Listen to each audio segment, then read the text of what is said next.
Hey, my man. Good morning. Silent. Why can I not read?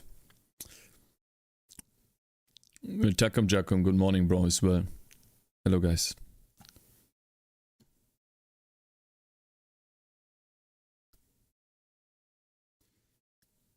Just figuring something out here real quick.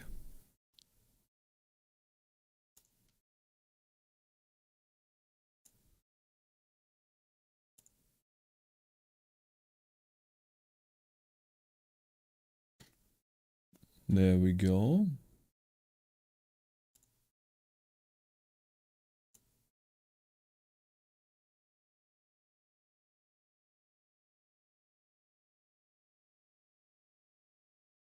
Okay.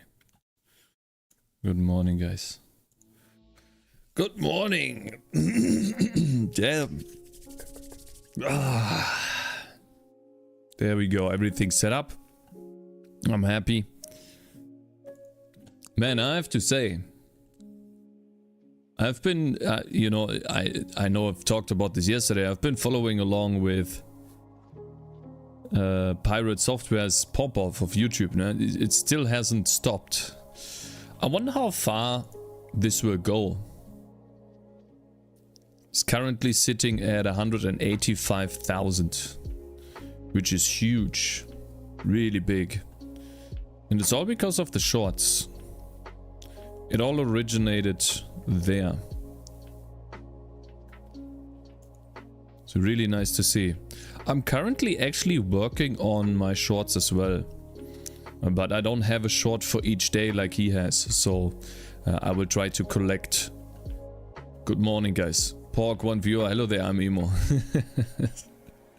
Good morning there, the A-House. What happened to his channel? Just natural growth? No, it's a pop-off. It's been your... What's your opinion on Cakez? My opinion on J is that it is a great programming language and is very powerful, especially to get started with game development very fast. The OpenGL bindings and opening window and probably sound libraries, they are all great. I need to add sound to Terraria though first in order to know exactly if I talk about sound. But yeah, that is really nice for J, but I'm gonna do like a summary later on in the stream to talk about it. Would you consider writing your next game in it? We'll see. Not sure yet. It depends. It depends on how well my game does. And it also depends on like what I want to do at that point.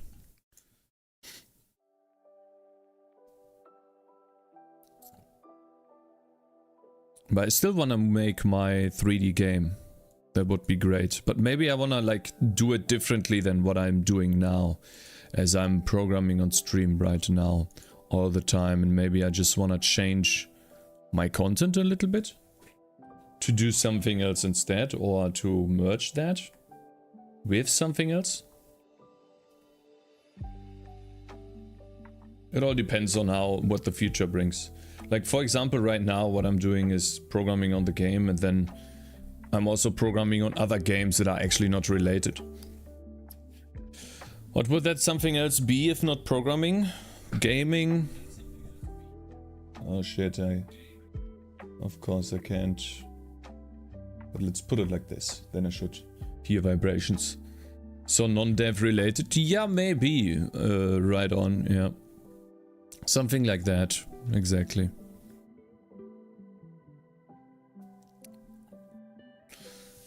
By the way, this is what we created yesterday.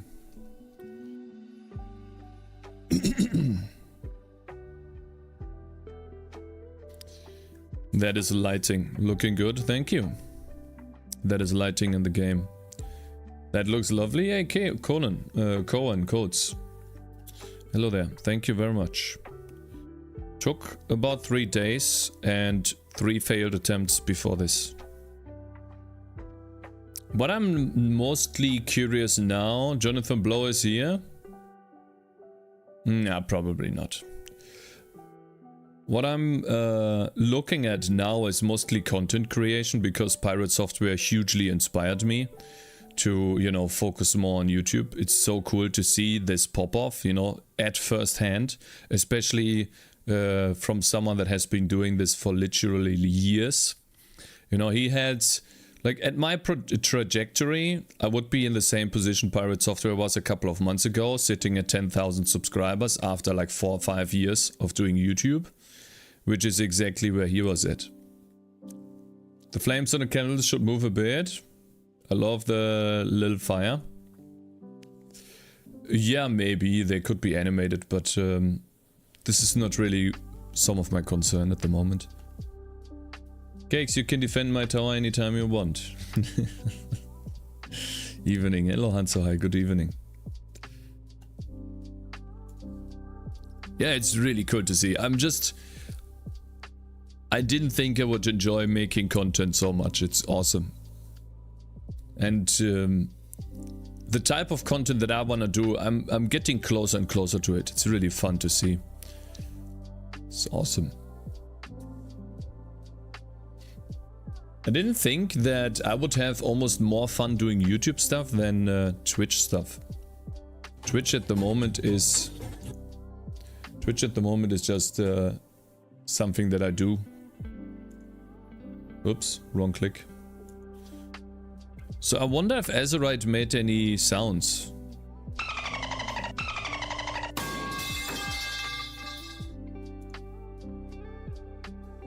You mean your other channel? No, my main channel. Oh nice, I love ads. Sad. Yeah, hey, I'm emo. Yeah, you gotta subscribe, then you don't get ads. That's the way it is. Just the way Twitch works. Also, YouTube forces you to watch ads now. Have you seen this? At least in my country. If I go ahead and click on any video now. Oh, interesting. I'm not getting that anymore. Wait, that's Firefox. Let's see.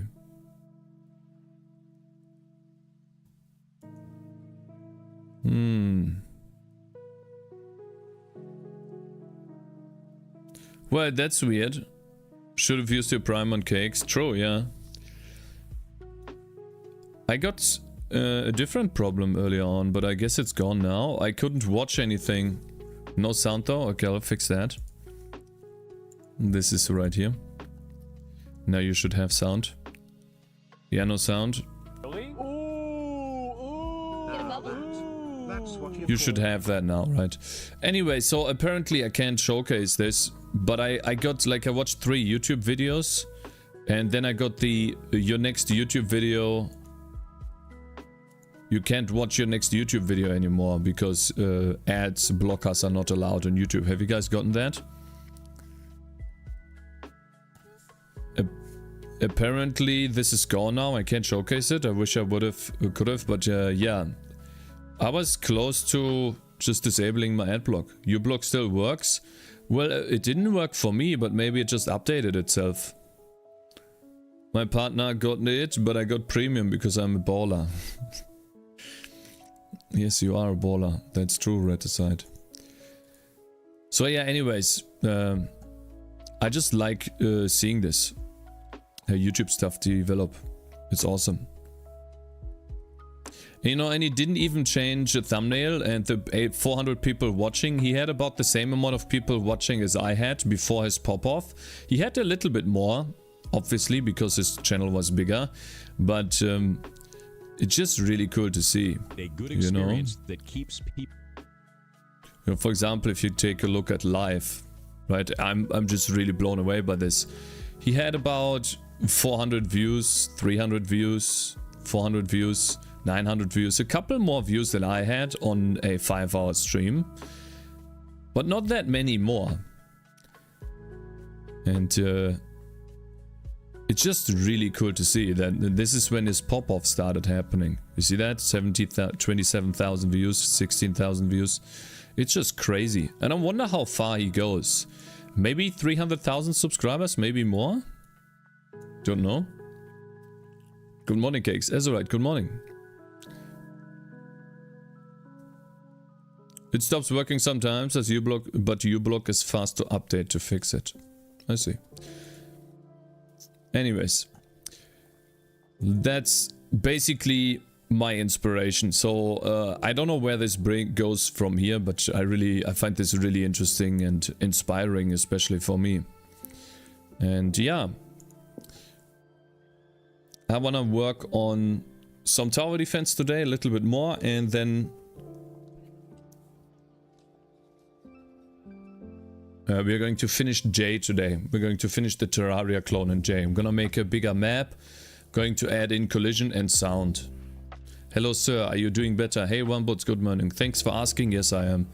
Was a tough one yesterday, man. Crazy. The day before yesterday.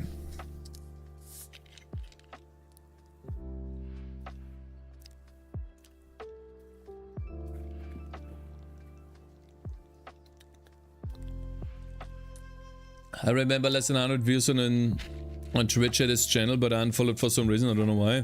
Maybe you didn't like watching it anymore. Maybe you had too many followers. Yeah, this is like the story of someone that just persisted, right? And I like that too. It's not like he started streaming yesterday and all of a sudden he has 5 million viewers. It is something that he progressively over time achieved, which I find really inspiring.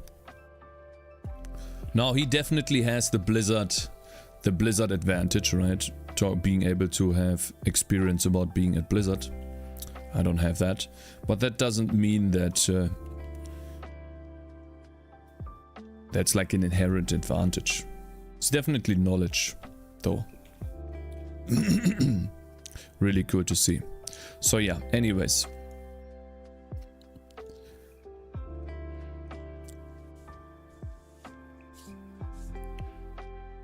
I want to fix the town a little bit with the light sources here. This one is a tiny bit too bright in my opinion. I would like to fix that. I remember seeing him stream before COVID. Yeah, before COVID, I didn't start streaming before COVID. So I started streaming 2020, I think, 2021. Yeah, 2021. That's when I started streaming. And he already streamed like 2 years plus. 2019 is I think when he started, or 2018. Something along the lines of that.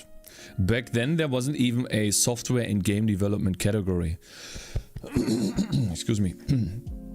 Back then there was just, I think it's called science and technology, and this is what I started in as well. When I started, I didn't even know that there was software and game development.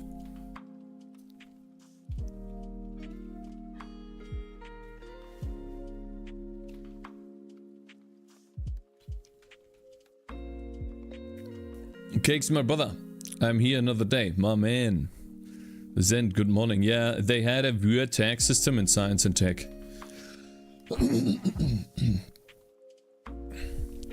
Yeah, it's the same thing that I experienced too. Someone in chat back then told me that there's a game development section, and that actually really helped, you know, to grow in the game development section, because it's not a big, there's not that many people in this section, but and if you do something interesting, it is very likely that you go to the top quite high, so that people can find you. I get it now. So draw game background also draws the lights. How does it draw the lights? Level. Yeah. We have survived another day. Big success. Of course. Hopefully. I mean, if you're talking about the universe,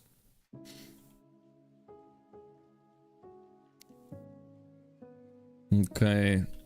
So I guess in order to fix this, I need to actually... I need to fix the editor. And I don't have the editor fixed. This is what it looks like. I wonder if it's easy for me to fix that. Do you see this? You can see the game world right here. And you can see some lights. But it's all broken more or less.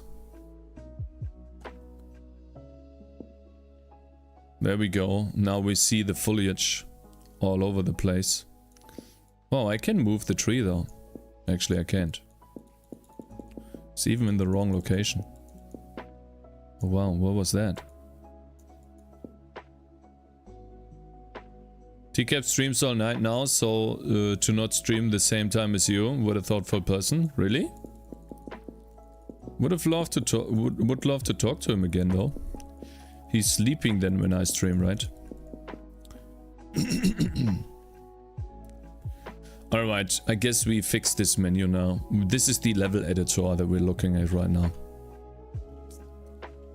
He streamed 10 hours today. Update editor. This should be simple, I think. Yeah, it was fun. Yeah, what did he do? When will we have a 24-hour stream, Cakez? When I have something to stream 24 hours for. Right now, I'm just trying to sort out my content. I'm trying to find a way to generate YouTube and Twitch content. And I'm currently working on sorting out my past VODs. I'm currently looking at September 11th, which is 2 months prior. Almost. I'm trying to collect clips from the streams, trying to save the clips, trying to save the streams to another YouTube channel so I don't lose them. And I want to reach to the beginning.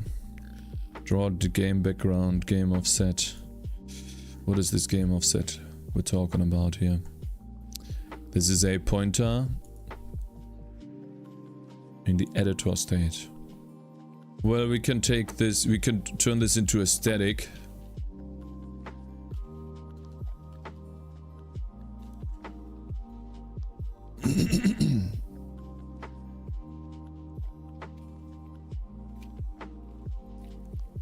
Hey Rafi, good morning.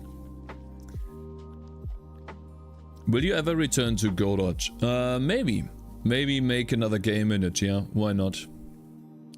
TK, woo, Omega Laughing. Who? Omega Laughing? What is this guy talking about? You know who TK is. Hey, Mr. Tischbox North, good morning, bro. How are you feeling today? Still suffering from Hindenburg symptoms? My stomach is almost better. Almost, like, I think there's a little bit of air left, but it's almost fully healed. I didn't go to soccer as well, but thanks for asking.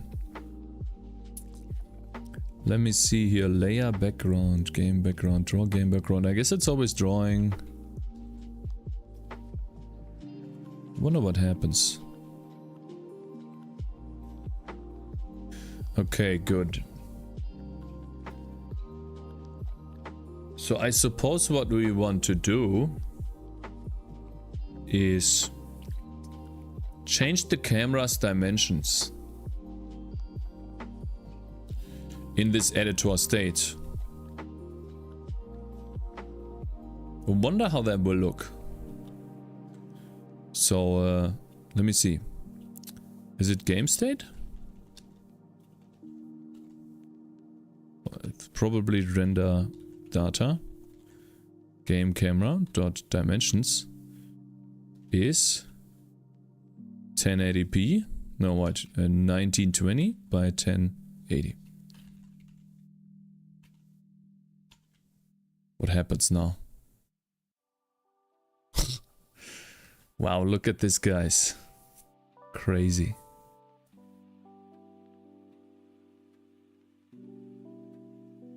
crazy.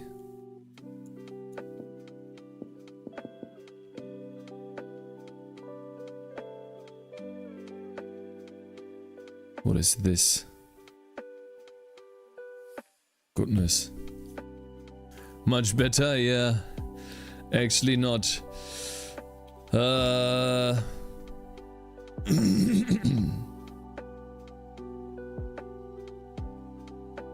Let's try to use the twice as much. So 480 was before times 2, and then 270 times 2. Let's try use that. It looks a little bit better.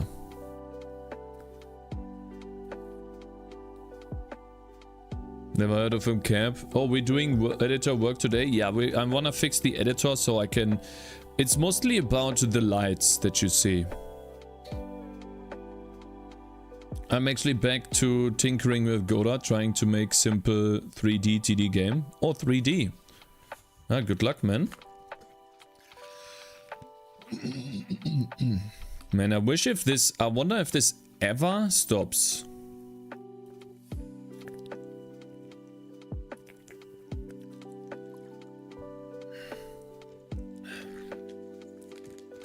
Good morning, everyone. Good morning, Pozelski.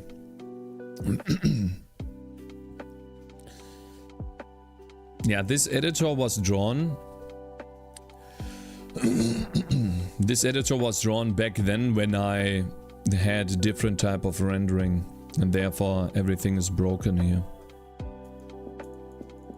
Even this button is gone now, or wrong now.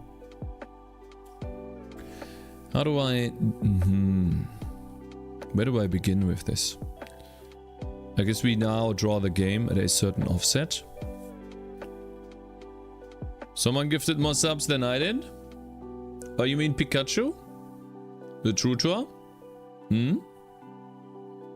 Is C++ hard to learn for someone who codes with Java? No, it is not. The only difficult part about C++ is the different opinions about how you should implement or what you should do. It is actually quite simple when you stick to simple solutions, or when you try to not use too many different language constructs. It is mostly however many you want to use yourself. You can do everything even in C. And the less tools you have at your disposal, the easier it gets for you, because you can only do so many things. Have you looked into formal verification for programs? You mean so that my executable will not get flagged on other systems? I'll let Steam handle that. You need to understand how memory works and when to release it after you claim it. Yeah, like the only difficult part about C or C++ is the memory management. But you can think about memory as an array of type. And then it will get a lot easier to understand. No, I think using math and asserts and preconditions or model checkers. No, I have assertions. These help me a lot. Assertions and crashes, usually. To make a code match specification, I'm not trying to match any specification, because it would just be a waste of time. I uploaded some sounds to Discord, so let me know. Okay, I'll look at them in a second. Thank you very much. I wanna at least sort a little bit out before I do so. Let me see, do I have to change the UI camera too?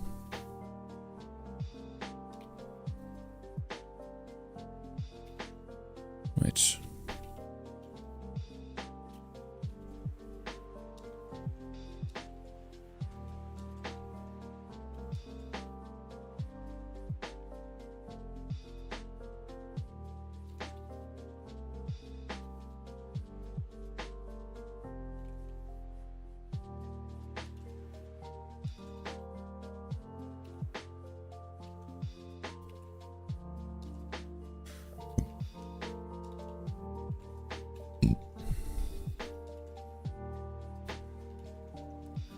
Now we do the same thing for the game camera.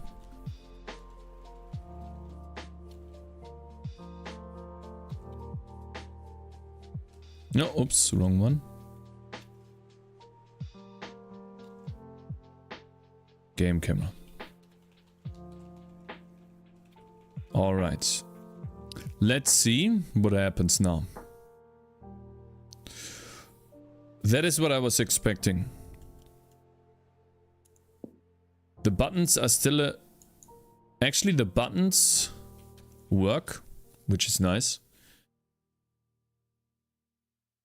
I think they should have given you more freedom on memory management in C++. They kind of have to put these weird restrictions, for example. Alright, let's go back into the first mission. Now, not sure why we can't drag this, but mostly what I'm trying to do now is I want to draw the game over here to the right, and I want to position the UI elements properly in around this game so that we can edit the game properly while we also, you know, change some data around it. Like, for example, the reward, change that, you know, for example, to a defender. That seems to work, but all of this stuff is a little off, so we have to make sure that we position those correctly. But so far it's looking good. The position and size of the cameras are nice. Do you find that when you use Java or C# you get stuff done more quickly than when you use C++? No, actually not. It's not even true, because when I use Java or C++, what happens mostly is, I can't talk about Java, but C#, I'm forced to do a thing a certain way and I don't like it. For example, because there is a library telling me to do it a certain way. And at the end of the day, I'm basically the same speed, because programming is not about the language, but it's mostly about solving problems. So it doesn't matter what language you use. When you have a difficult problem, solving that problem takes time, and it doesn't matter how you implement the solution. Coming up with that solution first is what takes the time and effort. And depending on what solution you find, the program gets more complex or not. So when I think about different languages, I just see different tools to solving problems.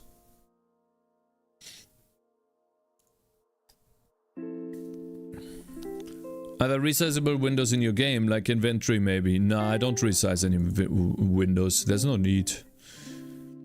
That would just be a feature that is useless. True, you can use assembly, it's still solving problems. Yeah, it's mostly solving problems. Hello, what kind of game are you programming? I'm making a tower defense game, sir. And I'm currently working on an editor for the tower defense game. I'm a little bit confused about the lights positions, guys. These should actually not be here, but yeah.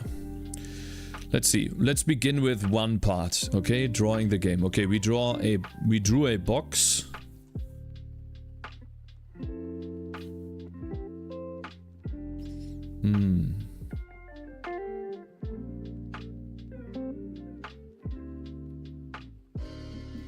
I guess we just do world size times 2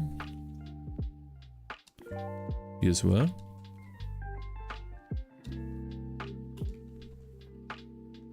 Different weapons to shoot yourself in the foot? Nah, not different weapons to shoot yourself in the foot, man. To learn on how to solve problems when they arise.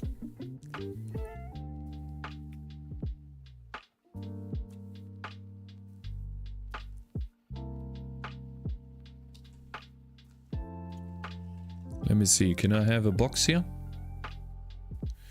I think the draw box function doesn't really work. Or It's not layered on top.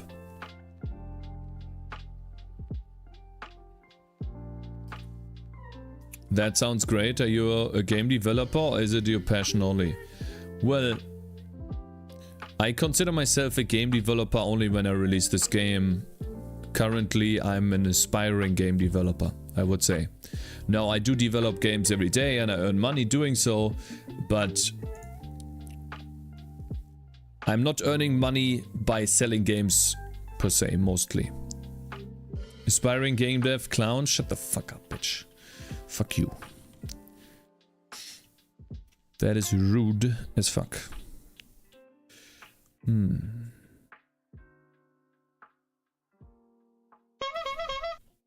Position is offset.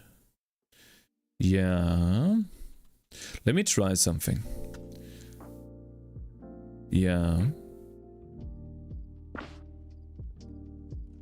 So there should be a unit here. Wonder why it is not drawing that. It's definitely going in here, which means this loop is happening. This drawing sprites. Hang on, the editor controls still in the same file as the main game loop too.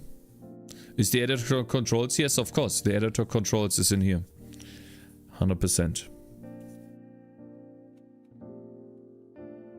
Okay, so we have one hero, but it's not drawing it correctly. I wonder why. Could it be the layer? Or 0.6. That seems about right. Animation index is 1. Color is white. All of that seems okay. Maybe the hero color is the problem. Now the lights are actually showing up correctly. I didn't notice. That is very good. That gives me hope.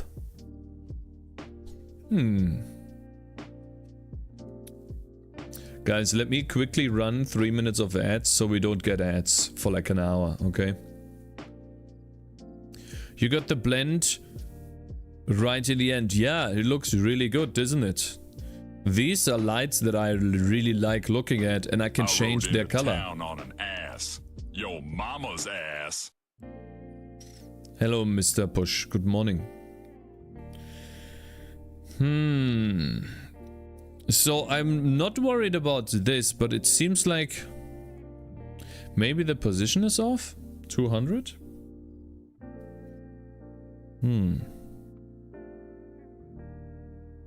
No rendering options.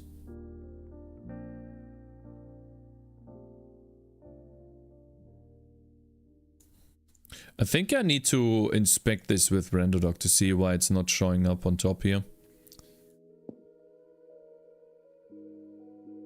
But so far this looks really good.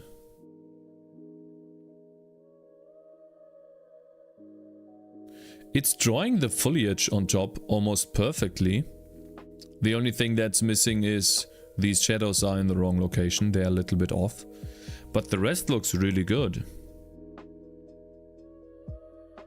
I just wonder why the heroes are not showing up. Cakez didn't even acknowledge my greeting as expected from a clown. Uh-oh. You called me bitch, so why would I do that?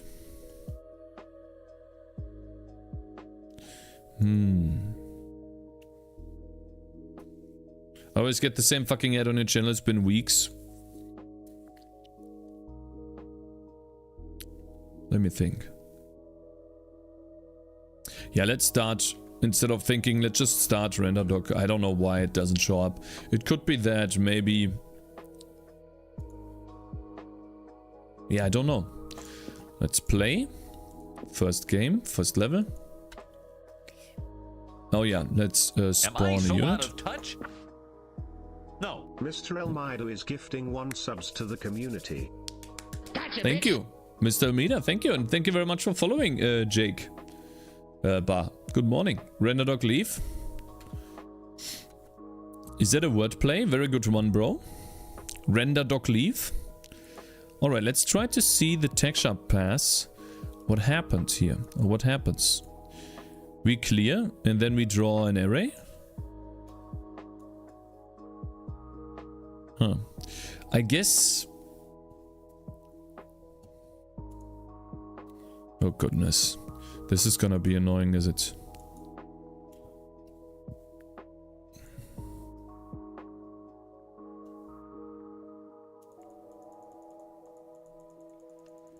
How do I know which draw call that is? Now these are all the tiles that I'm drawing the level in. This is it goes up to almost 500.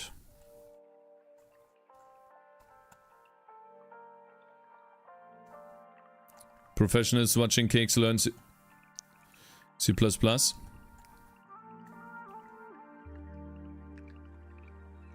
I think I'm mostly over learning C++ at this point, am I?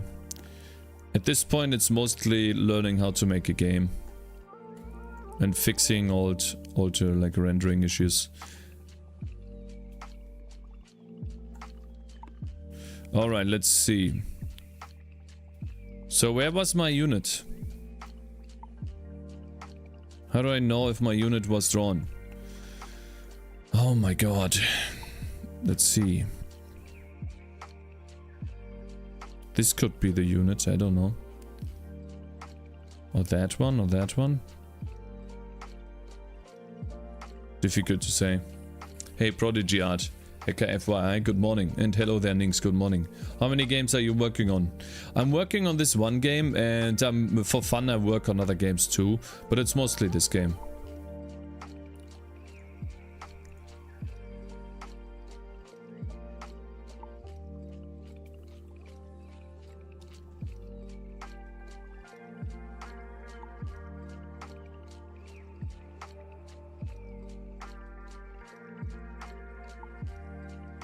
Cakez isn't a real programmer, he just plays one on TV. That's not true. Let's mark this. I wonder why.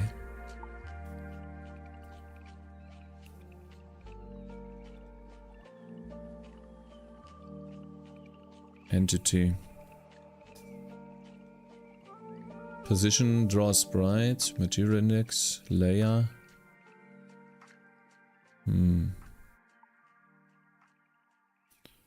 Can't you check the other vertex parameters for that specific instance?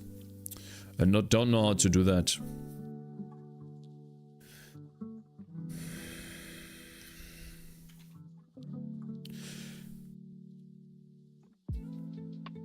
I wasn't expecting a problem that early on. I thought this would just be a cakewalk because... Well, I simply just draw a sprite here. It should show up. I'm so confused why it doesn't.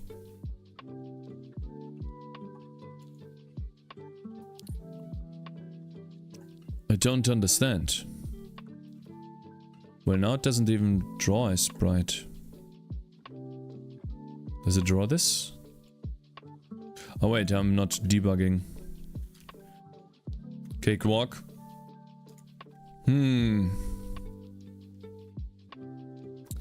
I would just like to have the editor going so I can edit these levels, you know. That's really the only thing I want to do. I want to change the radius for the lights that we see here. I want to make these brighter, you know. I mean, at least you know the tools. Kick W. Yeah, like when these weird problems happen, I'm at a loss of words, usually. Because this stuff... It's gotta be something weird that I'm not seeing right now.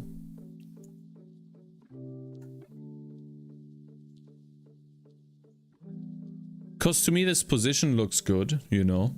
That looks okay. The only thing could be that the layer has not been properly computed. And maybe this game but this game background is not... Yeah, it's drawn in the layer background, which is almost invisible. This one's 0, this one's 1.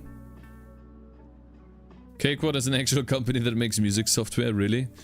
Disabled some GL flag. And so I'm drawing this one in the game. So that should be on top. I don't see any reason why it wouldn't. You know? But it doesn't. It doesn't show up at all. It doesn't even show up anywhere. Which is what makes me really confused. Because it should.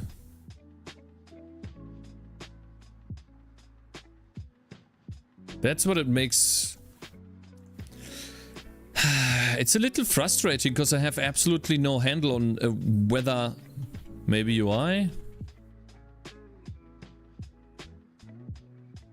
Okay, so it shows up now as black. So that leads me to believe that this color here is wrong. Even though it's white.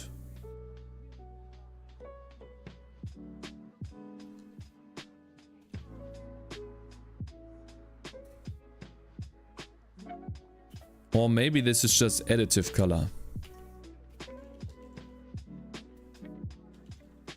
And therefore, then he will show up.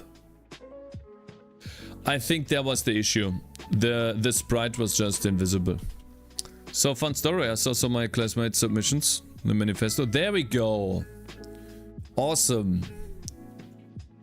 Look at this. So now that we have our unit, we also need to draw the drop shadow. What are you doing? Hello there, imposter. Good morning. When do you use global memory? What do you mean by global memory? Hello, Aizen. Good morning. Are you winning? Yeah, I just caught a small W. Caught a small one. Thanks for asking. Thank you. I just caught a small W. Yeah. I mean above the main. Oh, you mean something like this? Global variables? Like for example... this one right here? Are you happy? Hey, Toxic Pros, good morning. Yes, I'm happy, bro. Oi. I just... So fun story. So of my classmates' submissions for the manifesto project, it becomes blatantly clear that I'm bringing a tank to a knife fight. Oh well. Okay, yes. I do, when do I use global memory? I use global memory when I know that only this one file needs access to this, and when I do not want to pass in data to every function as a pointer or a reference. I'm just going to use global memory like that and try to localize it to this one C++ file in which only this file has access to. It's simply to save a parameter in all of these functions. That's all. Are you doing above and beyond the requirements? What do you mean by require? Ah, yeah, Nynx. Yeah, Nynx is going above and beyond. Alright, so we have this. We also need to draw another sprite, which let's mark this here. So we go back and then draw entity. We also need to draw a drop shadow for the unit.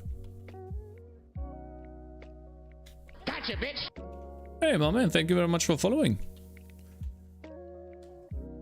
Good morning, sir. Selmi Shady. Selim Shady, good morning. Draw sprite. This would be the hero here.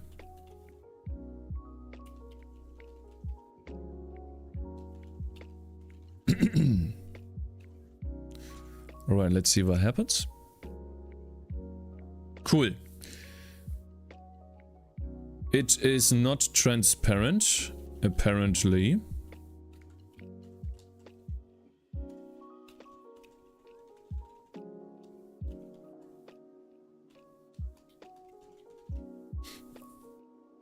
I'm Red Rabbit.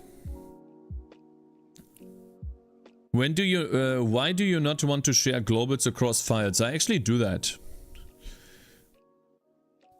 That's not the reason. I usually just try to stick to scopes that...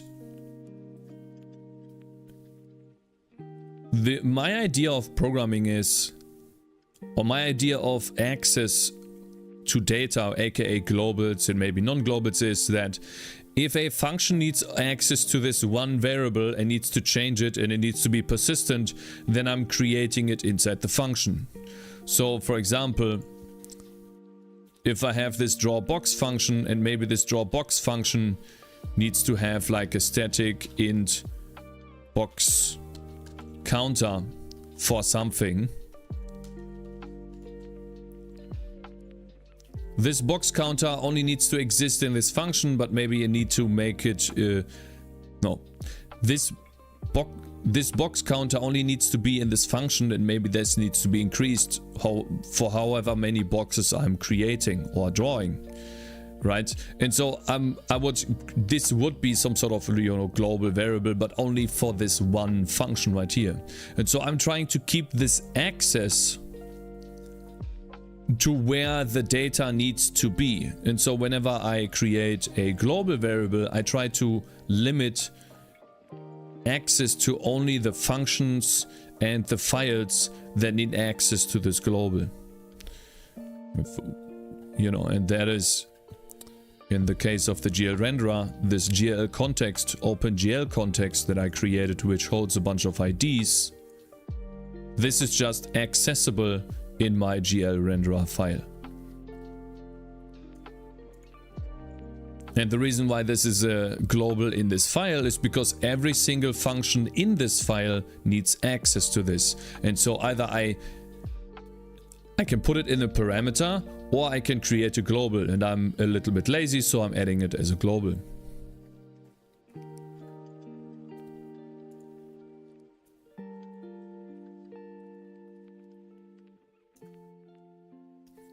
When you compile, the statistics are gonna be placed into the data segment like the globals.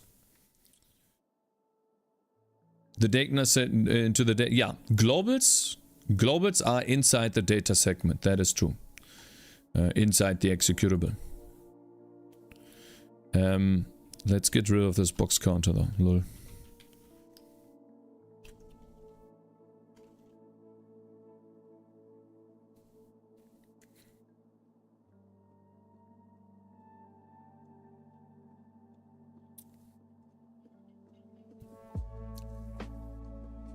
What are you coding? What am I coding? I'm coding an editor at the moment in order to, you know, place and change lights, or, you know, place and change foliage around here. You can see this. And I'm basically editing or changing the scale of those because I broke it when I switched to OpenGL, and now I have to repair. Also, I need to draw the weapon. Wonder what that takes.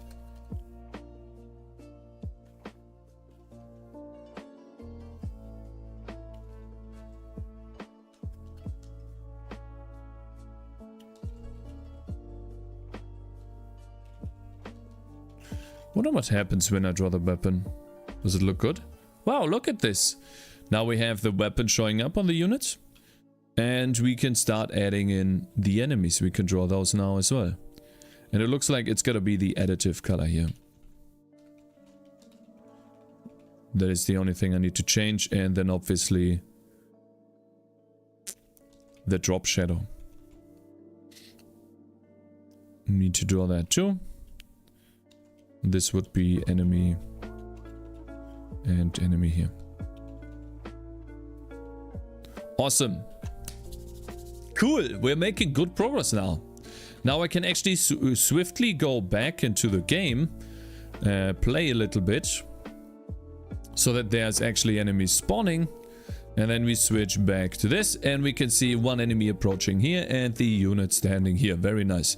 That works very well. And then I want to make sure that the game offset, by default, I guess we'll keep it like that for... No, actually we should move it now. Let me see.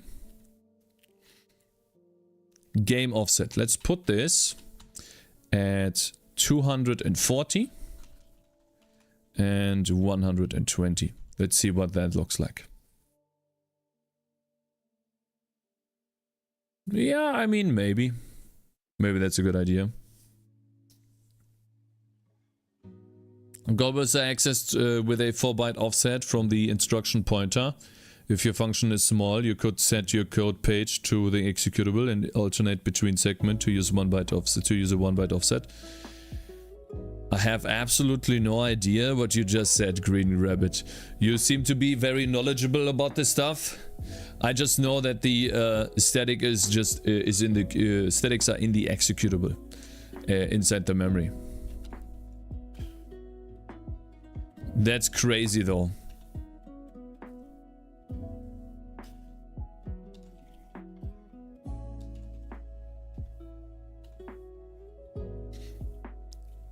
Let me see if I hit the return value running level. We need to set this back so that you know what is cool now, and this is the reason why I started using orthographic, and yeah, this is the reason why I started using cameras in my game. Right now, when you look at this screen, this entire screen is 480, 960, no actually, yeah, 960 by 540. This is 960 pixels by 940. And when I switch back to the game and want to have a different resolution, this resolution that you're seeing here is 480 by 270. And why is that? The only thing that I have to change is the dimensions of the camera. I'm not fiddling with any scaling or positional problems. The only thing I do is, okay, I'm saying the camera is now, or the world is now twice as big. I'm now rendering twice as many pixels. And therefore the entire screen or the entire world, my level, fits into this area, this half area now. Ultra wide widescreen.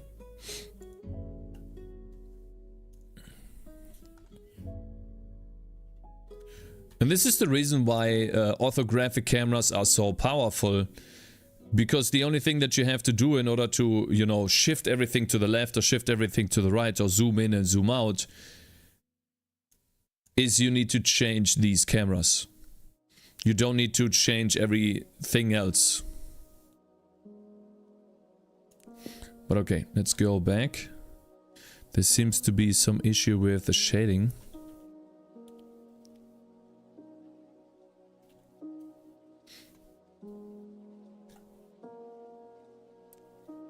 Seems like some of these enemies are not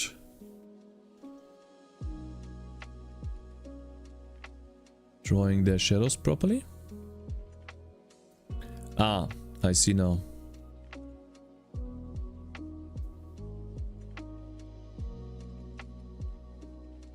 Let me see.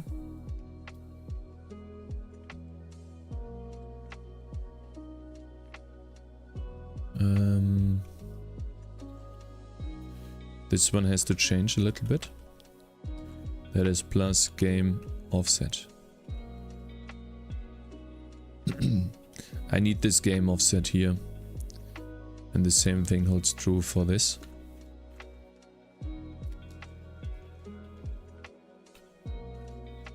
At the beginning there was no offset, but now there is. Yeah, there we go. Now we have shadows back, which is nice. It's probably useless since you get a cache line from the data segment anyway. You can already use the stack for function variables. I mean, if it was a problem using globals, then I would have encountered one already. I've been promised a Dashund if I dash hunt. If I get first class honors. Don't you get ferrets, Nix? Okay, I think this should be okay. Drawing effects, drawing beams should also be okay, and drawing projectiles too. Actually, the position times equals not, but just plus equals the game offset, and here as well. I get ferrets anyway after Christmas. What is this? Position plus equals game offset. Okay. And a doggo when I finish my degree and only if I get the highest mark. Really? What if you're one mark off? What happens then? Gotcha, bitch. Thank you very much for following, Devil World. Good morning, sir. Alright, so we are now able to... Am I so out of touch? There we go. No. Editor is font. gifting 3 subs to the community. My man, Pozelski, thank you very much for the support, bro. Thank you for gifting 3 subs. Thank you very much. I really appreciate the support, man. 1 font size. Okay, so what do you guys think? Font size of 1 too small or acceptable? This is an editor that you have on the computer. Maybe 1 is a bit small, huh?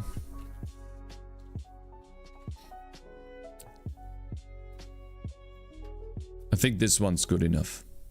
Like, Thank you, Pozelski. Rip J. Today's the last day of J, yeah. I don't think I want to make more J content. Because it is mostly the same type of content that I do with C++, where it is just coding. And I want to move on to more interesting stuff. And I will already have 2 YouTube videos about J. And so yeah. How do you manage dynamic memory for strings? Do you use the standard library for it?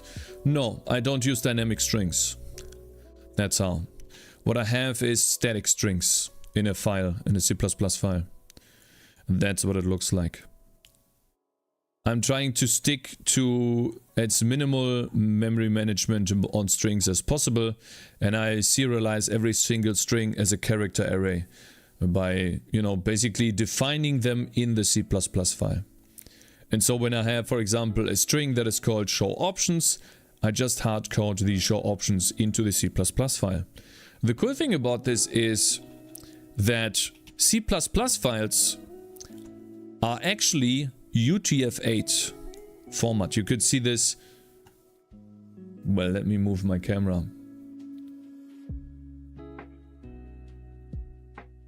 You can see this at the bottom right here. Oh, fuck off. I hate this bar.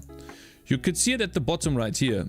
The encoding is UTF-8, so they support all of the needed encodings to support different languages.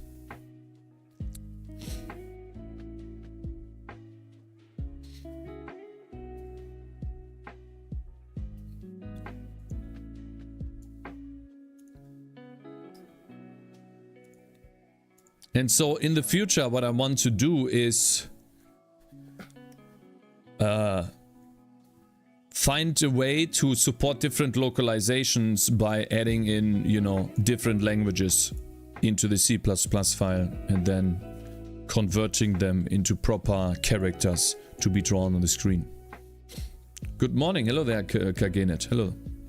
Is the music strange or is it a problem on my end? Should be fine. Would you be mad, Cakez? I get ferrets. I will buy the doggo anyway and Brendan can be mad at me for 15 minutes, shrug. I mean, if you're like 1 mark away, then I wouldn't even be angry, no.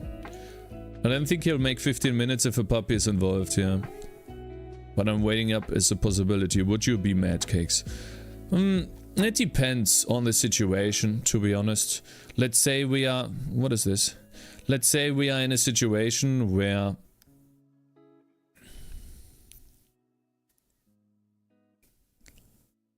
Let me fix this real quick, okay, Nix?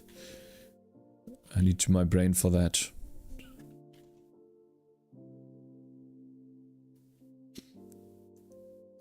If we are in a situation where... Wait, let me fix this.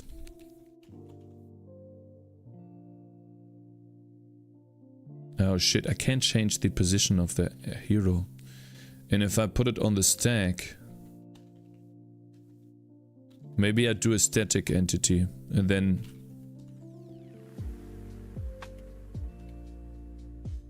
that means it's in a different type of memory, not on the stack.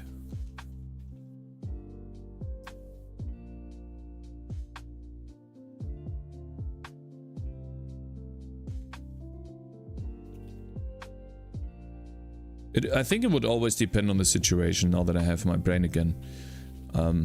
Let's say we are facing some financial issues and you go out and get a dog even though we can't afford it. Then I would be like, okay, how can you be... It depends, I guess. Like even then, like a dog is awesome. But let's say we can't even pay ourselves, and then it would just mean that the dog has to be hungry. I don't know, man. That's what I would be thinking, you know?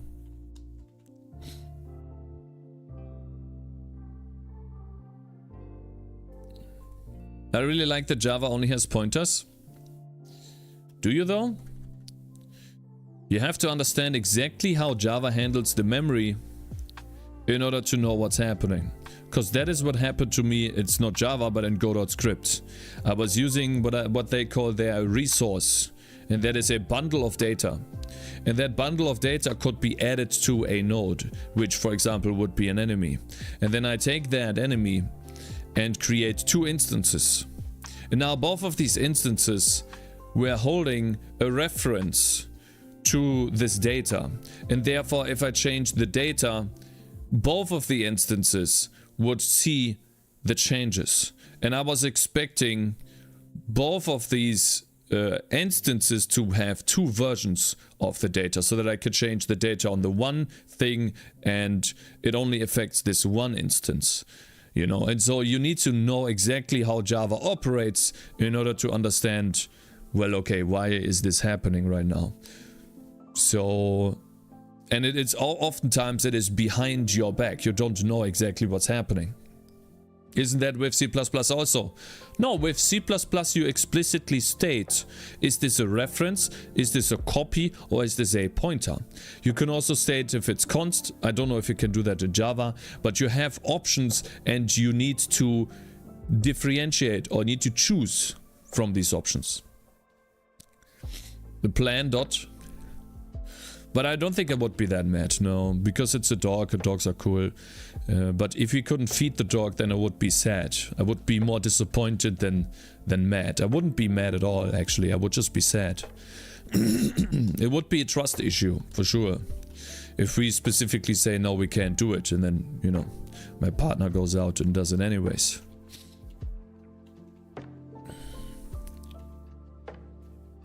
Or let's say a violation of trust or something.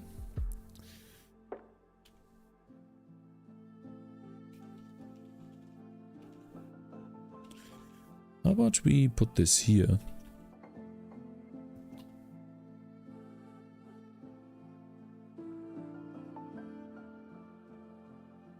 And then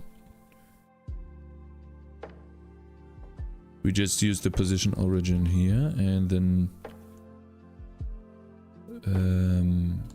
instead of the position, I would be hero.position origin plus hero.sprite offset. Let's try that. Let's see if this works. That would be great if it does. The hero is gone.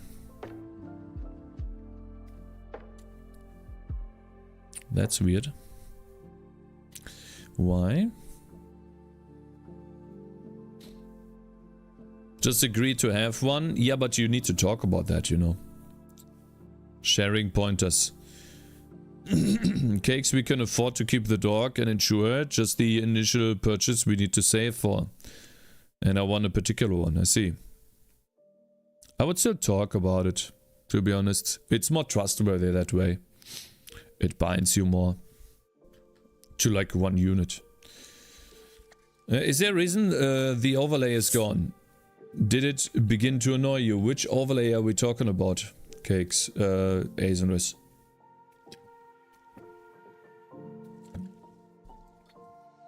Can I not create a static entity here, guys?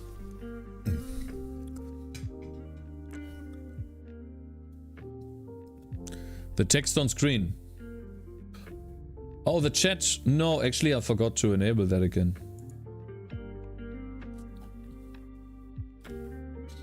Actually forgot to enable it. Maybe we can put it here. What do you guys think? Then make it fit perfectly with... That's actually a strategy because you have longer iframes.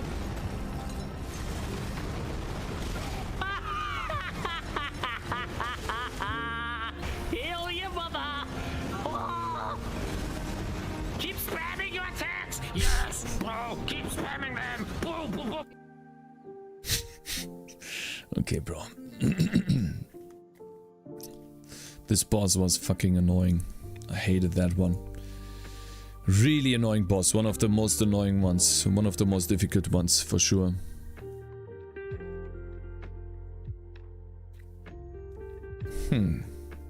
Why does this not work? I wonder what happens. So it keeps increasing the position origin even though I should be assigning. Ah, I get it now. I get it now. So what we have to do here is take this static entity, put this outside, define it as nothing. Can you stop doing that? Define it as nothing, and then every time we go through a loop, we copy this over into the static memory every frame. Or for every hero, we create this copy. Obviously, it is not that efficient, but we are not making an efficient editor. We just want to have a correct editor. And then what happens is... or what will happen is that we are not wasting any stack memory because the entity is very large, and we will be able to change this entity because I need to change the entity with this game offset because I'm moving the world, and usually the world is top left aligned, or for you it's top left aligned here. That makes it much easier to work with this. And then hopefully, let's spawn one. There we go. The weapon is exactly where the enemy is. That's exactly what I want. Cool. If you would try to summarize your use of GDScript J, they are not better. They are not better enough for you to switch. I will summarize later, but yes, they are not good enough for me to switch. Because I have mostly everything I need in C++, so why would I switch? At the end of the day, it is not the programming language that makes the game or the application or the result. It is consistency. And I realized that making a game in Godot or making a game in J or making a game in C++, at the end of the day, it's just consistency. Or consistently working on those. Nothing more, actually. I won't be 1 mark off, I assure you. No issue, I want English Cameron Dachshund. Dachshund. And my partner promised me if I finish a uni with a first class honors. And Cake said if it was 1 mark off at first. So I said I'd buy anyway. I won't be one mark off. At Cakes. Hey Green Rabbit, do you think it's a good idea to make a complex program like a game or Blender and only use static memory? You would set the array sizes before compilation and would allocate 2 GB at once on boot. I think it's a great idea. Because then you know exactly how much memory you need and you will never overshoot that. And you don't allocate new memory and free the memory, which can be very slow. Alright, so now we have this guy. I want to change the world offset again, so we can move the world a little to the left so I can actually see the entire world, because it's at the moment it's a bit hidden by the window. So let's just put it at 40 for now, so we can see most of it. Alright, so we already fixed most of the font. I really like that. By the way, at the start, what made you decide to write your own engine instead of using Godot, etc.? Unity? I used Unity actually in the beginning. But unfortunately,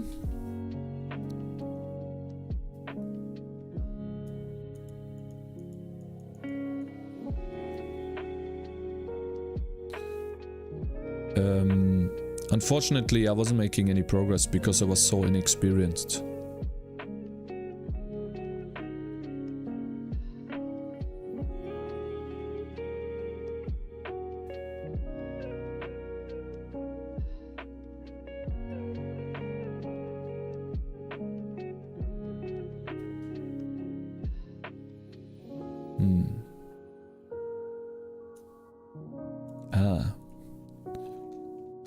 There we go. That's the first one.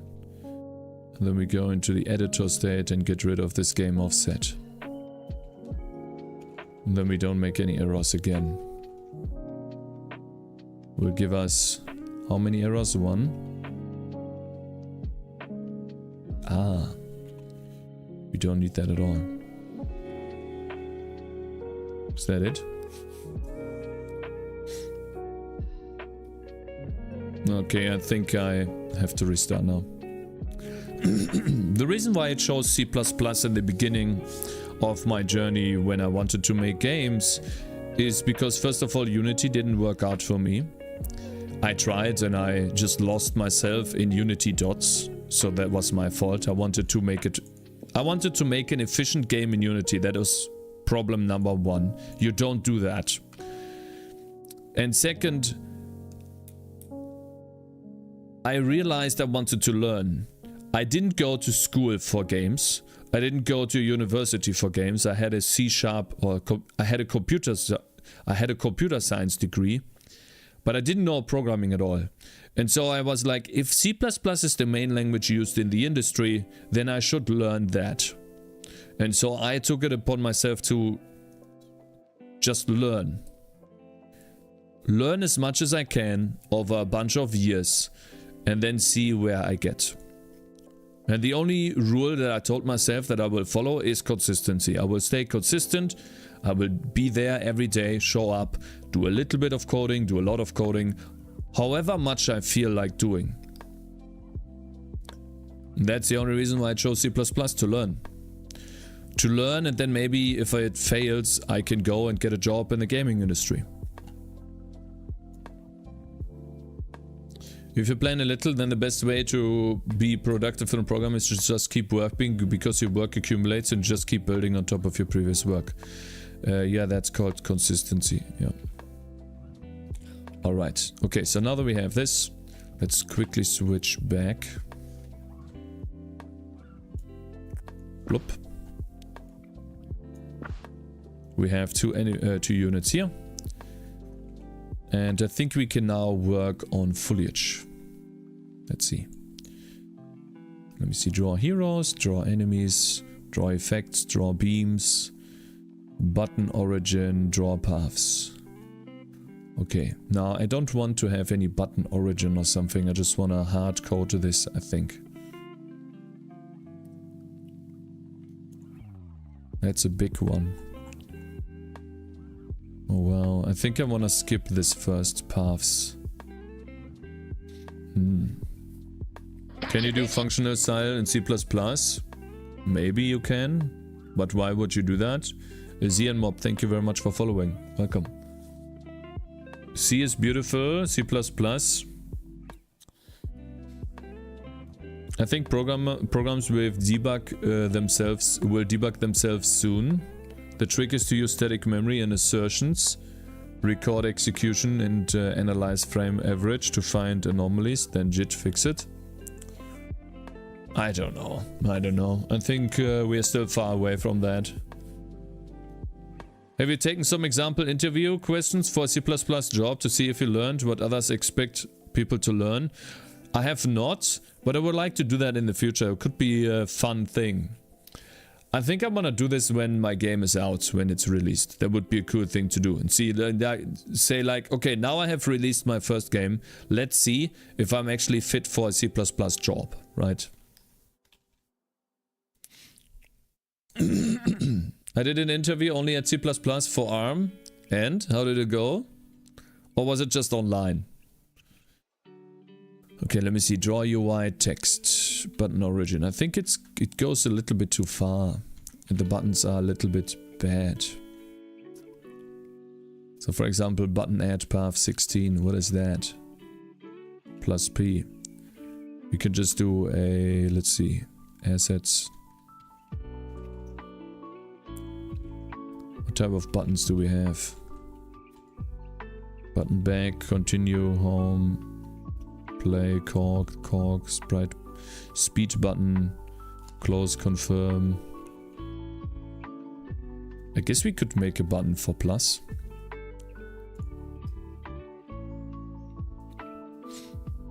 Rejected, that was 4 years ago, Sag. Why did you get rejected? What was the reason?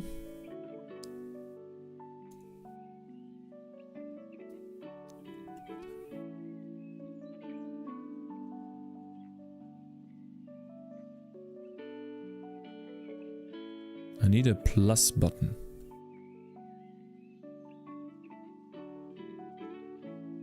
Something like this, but with a plus. That would be nice.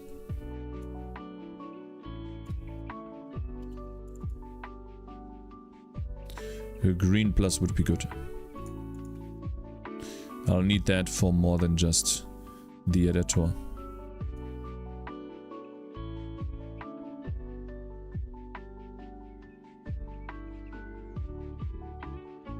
Oh no, I think it doesn't work. Either I do 4. That's fine, we just do 4 then.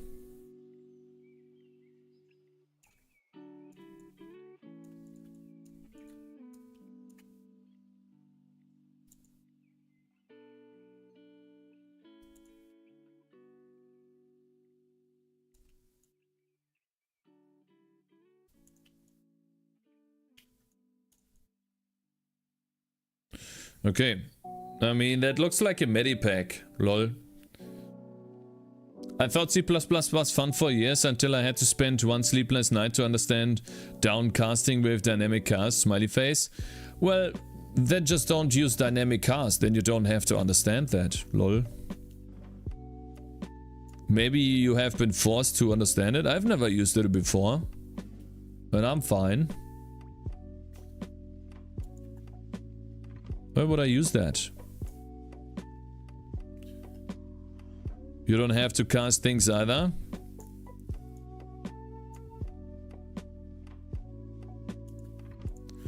Would you look at that, boys? That looks nice, in my opinion. In my humble opinion, this looks really good.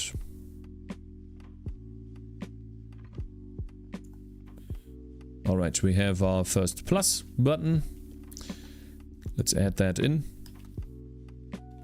Let's call it button sprite button plus.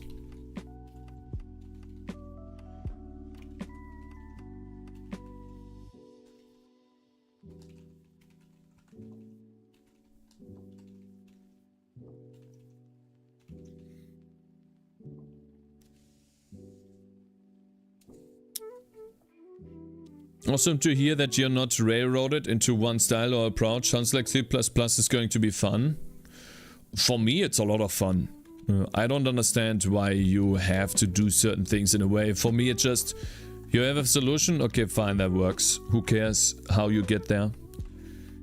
At the end of the day, people just care about, let's say you make a game or an application. Does the application run well? Does the application crash? No? Okay, fine. Fine, I don't care. That's all people care about, especially in games. They don't give a shit if you made a for loop look beautiful or not. They don't care.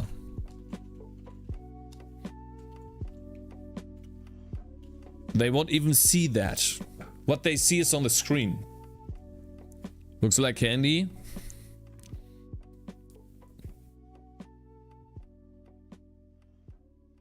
Alright.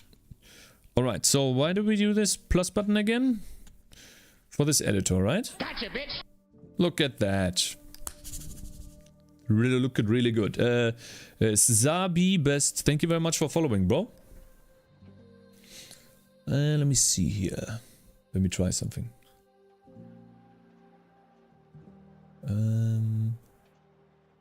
Yeah. Okay. Why are these guys invisible again? What happened? Oh, I know why they are invisible. I added in a new sprite. It's all fine. Typically, people who ask a question don't even know how to program, so for them using a low-level library is going to be tough. In the early days of my work life, I wrote a full access, full cross-platform Windows Linux system to make in Make plus shell script. After that, every build system is easy and beautiful. What do you mean, after that, every build system? Do button. Why is this button so... Oh, the button is so small because the camera is so small. Daddy, I'm on the toilet. Hey, bingo, my man. That's great. Now, please clean up after yourself, okay? Gotcha, bitch.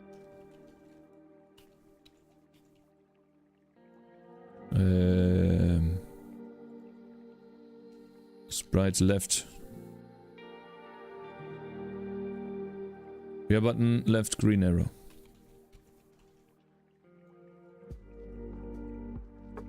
Wow, that is small. Ooh. Thank you very much for following, Kasun. Yeah, sure, number 2. And you soap. Soap dope. Soap is dope.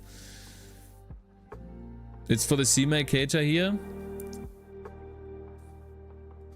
I don't know, Kagenet. My building system doesn't use any CMake and I feel great about it. Not sure what you mean by you wrote your own build system cross-platform. This is all I have for 3 platforms. Runs literally the same on all platforms. I don't know. And this one is gonna change a little bit, but that doesn't look like much to me. It's a very simple build system. CMake is goated though. CMake is shit. CMake's documentation is dog shit, man. But you can make the same build system in CMake if you want.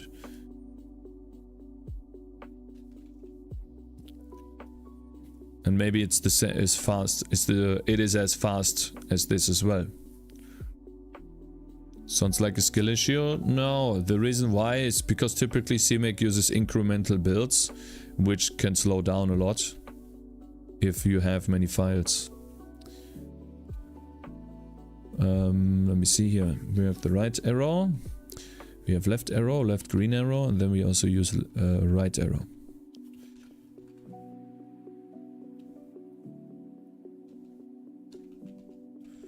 Okay, looking good so far.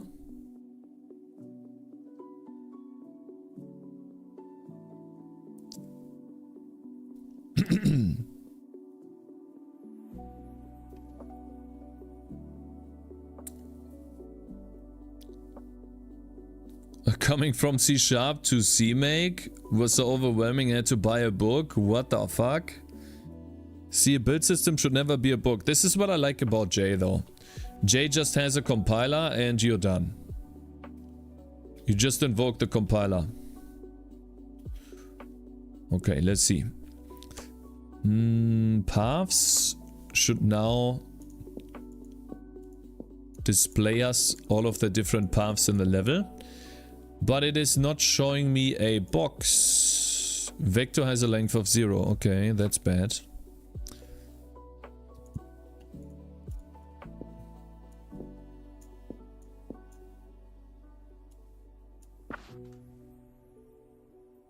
So, shouldn't there be a checkbox? If to button left arrow. If to button right arrow. And then if to button plus. Then we add a new path. Also, we can make this a little smaller. We can pack this a bit better. Though I would just like to make this bigger. Let's see. Assets. Then we have underscore right underscore.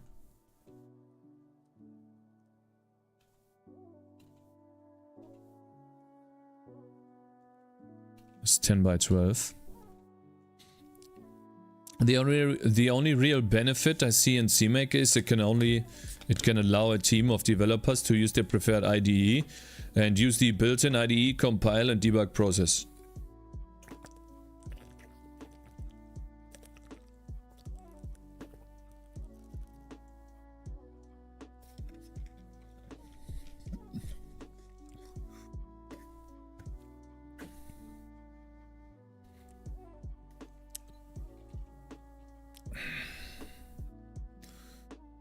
Okay, man, that was good. Oh, that was good. Okay, so the green arrow, in my opinion, is a little too small. And so I wanted to have a button with a size. Do I have one? I do.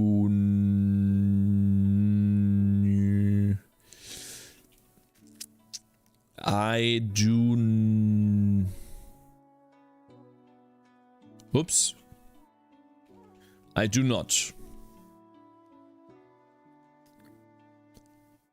Fuck. I have access to this now. Oh, that's great to hear, Maki. I do not.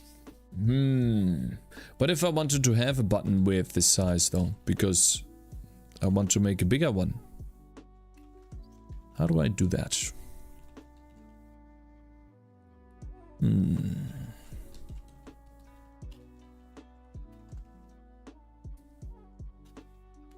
So I'm getting the sprite here. Then I draw the sprite. So I would have to copy this part, unfortunately. Do I? I do.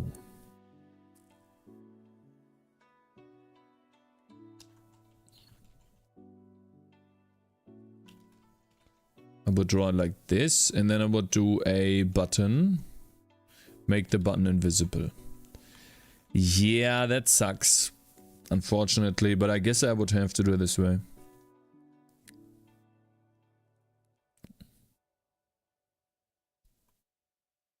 In seriousness, I did consider if I should use Rust, but I'm worried that it would be hard to find other developers to outsource some code routing, etc. compared to C++. I have a feeling that I have the same feeling with C++ and games. It would be so much easier to find someone for Unity.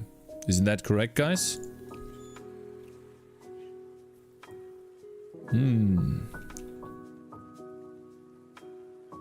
Let me see here.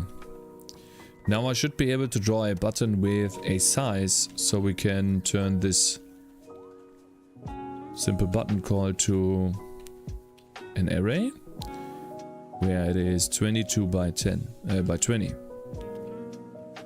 Right? 10 by 12, so it is 20 by 24. Is this button bigger now? Ah, look at this. Now that is what I like. This is exactly what I like. Awesome. I want to do the same thing with this guy. Cool. Now we're talking. Nice. Now we're talking, man. You look more handsome than your code. Oh, Zimo, thank you. Thank you very much, I guess. Thank you, sir. Moin moin, Cakez in chat. Hey, Cheeseburgers, good morning.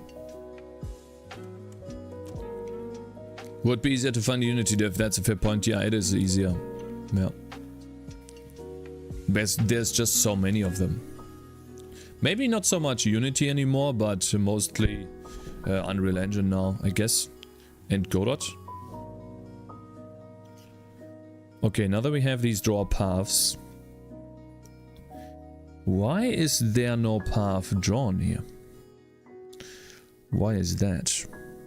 Also, let's try to position this a little better. So paths. Let's see, paths, and then it does plus 110. It's literally, let's say, plus 80. And then the first button does plus, I don't know, 20. And then this, after the text, where we don't need the editor font now, I guess. Actually, we do.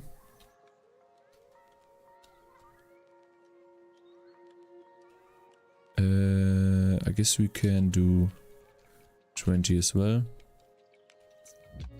That could be too little though. Yeah, it's a little bit. Let's try 18 and then 24 or something. 26.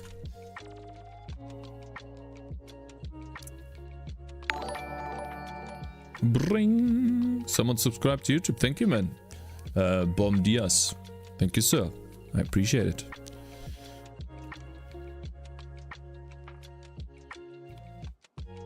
All right. Okay. We could do path minus and waypoint plus. Waypoint plus. Okay. Then what is this checkbox? See, sprite button plus adds in another path.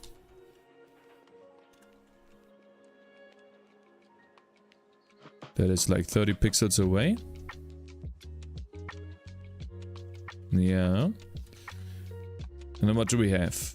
We have another button to remove a path, which is also like, I don't know, 30 pixels away.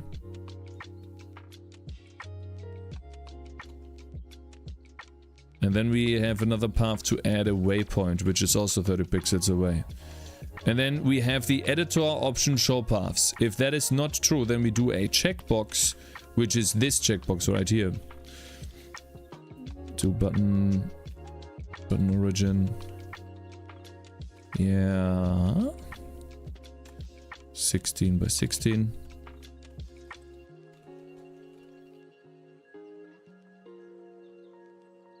That's good.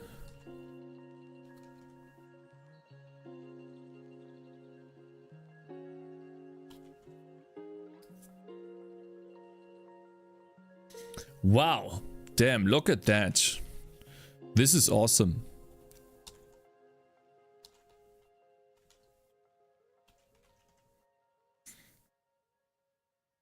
Okay, now if I tick this box, it's going to complain for some reason. Yeah. So basically it will tell me that some vector has a length of 0. Which means one of my paths seems to be broken or something. Let's see.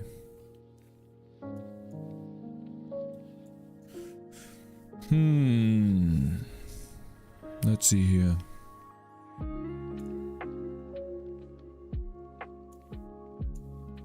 Draw a line. Last sample point,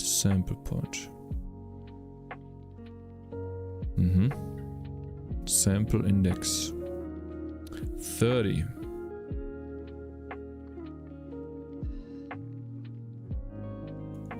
Maybe multiplying it by 3 first of all is wrong. But then it's still a problem.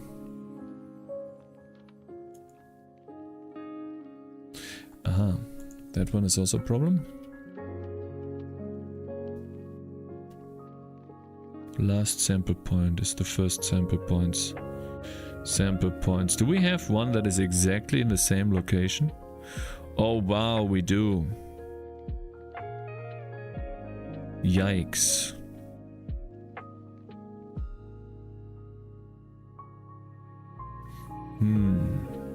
How did that happen?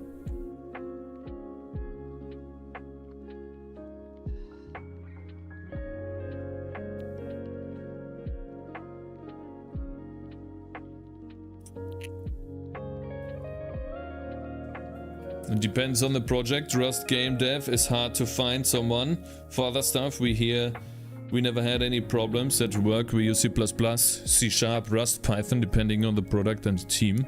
So do you make games too, Kagenet?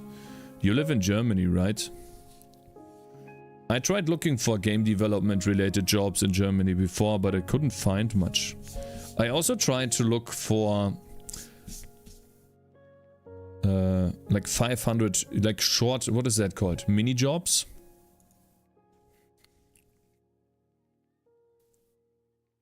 That are related with programming, but they never exist really. When do these sample points get filled in?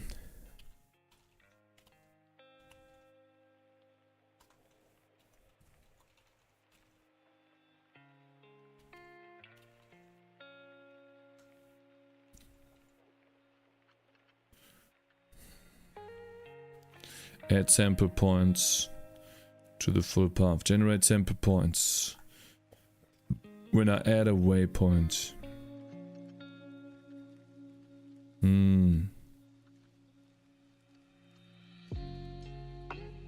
That usually never happens. Freelance jobs. Not freelance jobs. Mini jobs are like you are employed, but you work only a very short time. Part-time job. It's a part-time job where it's like 10 hours a week or something. Not much more. Okay, so we have another problem here with the vector being having a length of 0.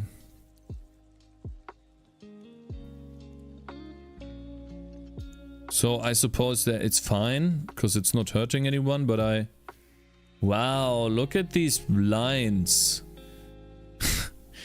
They don't work at all, man. What the fuck is that? What is this shit? What the hell? Bro.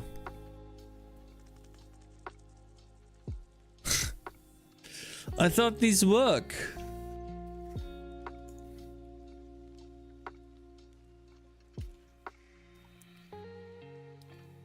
We write software for real-time simulation and advanced system. It's basically the graphics part of a game. A buttload of really hard math and physics simulation. Smiley face. Oh, so nothing for me then. Oh god. Okay. I just like making games, but I hate the math part, man. Yikes. Hey, that looks good. Almost. Doesn't look too bad. Yeah, no, actually it does look bad. Yikes. Wow.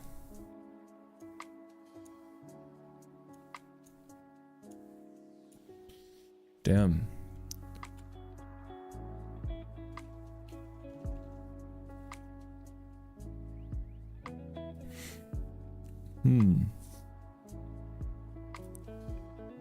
Remove a third easy fix. Yeah, right now it is for sure. Draw the path. Draw the line. Let me see. Last sample point. Plus equals game offset. For every waypoint, I wanna draw the waypoint position. Ah, I see. These are indicators.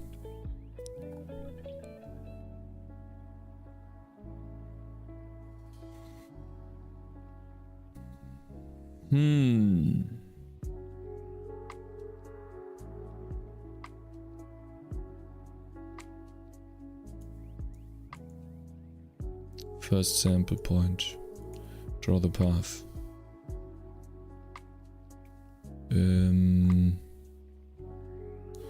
These draw lines seem to be wrong.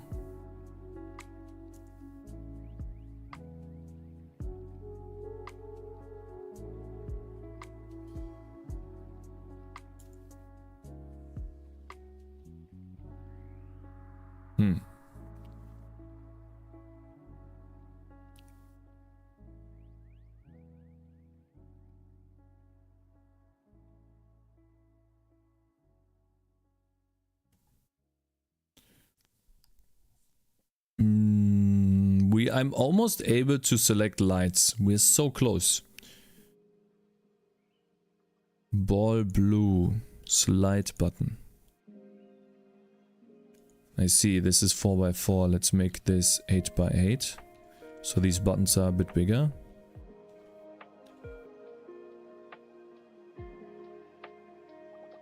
Oh, I see. I don't have a slide button with this.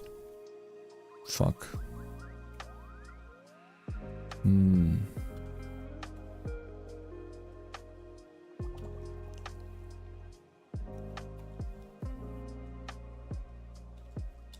Back to size.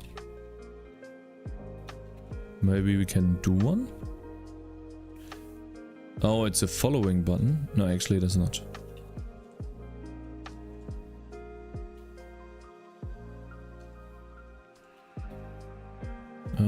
It is a do button. With a size. And the same code. Okay. Oh, looking good. Looking really nice.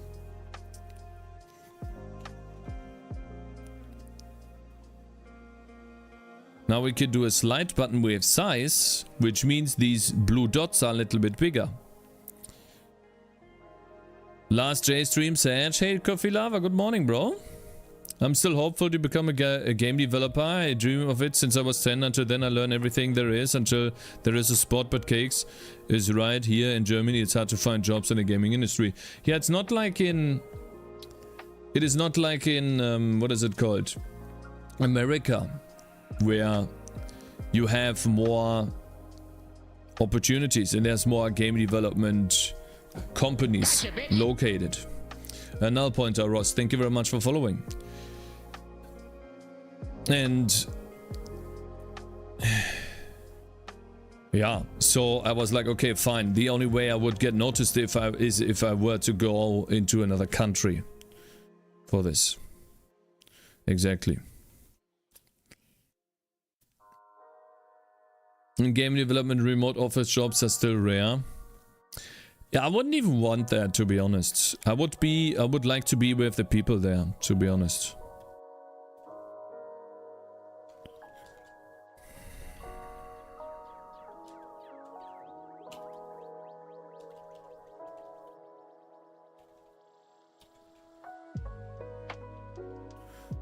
Okay, now that we have these dots a little bigger, it's easier to see them and to click on them as well.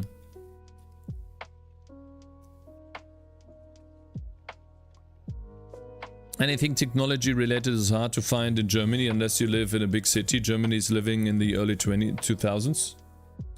Early 20s. I don't know.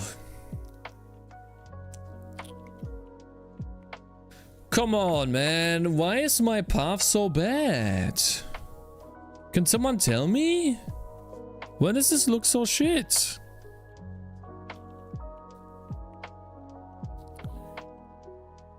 Why?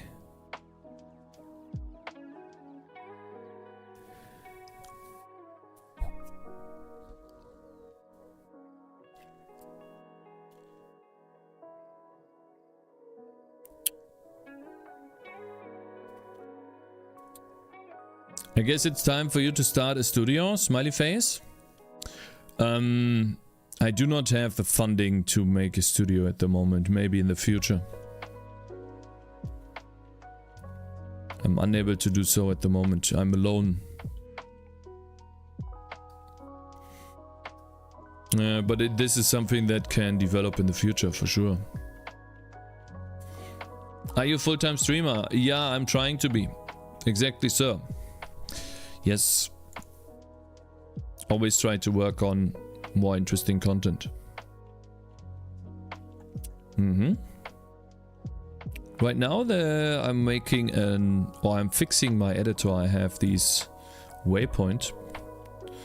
And I think they move, they move a little bit too much. Let's see, delta, that would be relative mouse world, right here. But this is already a vector 2, isn't it? So we don't need to turn that into a vector 2. So that would be the first one. Green, and the same one for blue.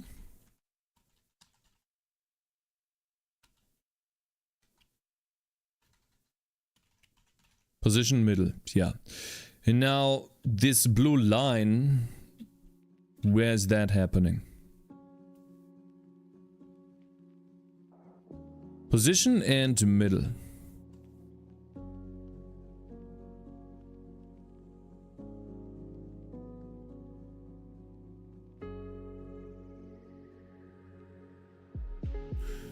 Why is the blue line off?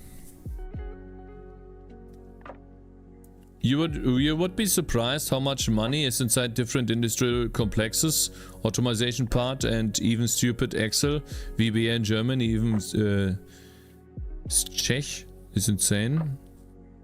Sec. How and when do you know at what point Cakez is ready to release? It's a feeling. It's just a feeling. Comes from playing the game and making the game. It's a feeling. And this feeling is not there yet. It is instinct.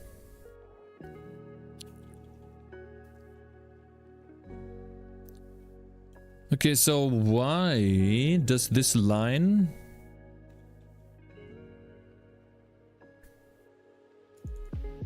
Why is this line not drawn correctly?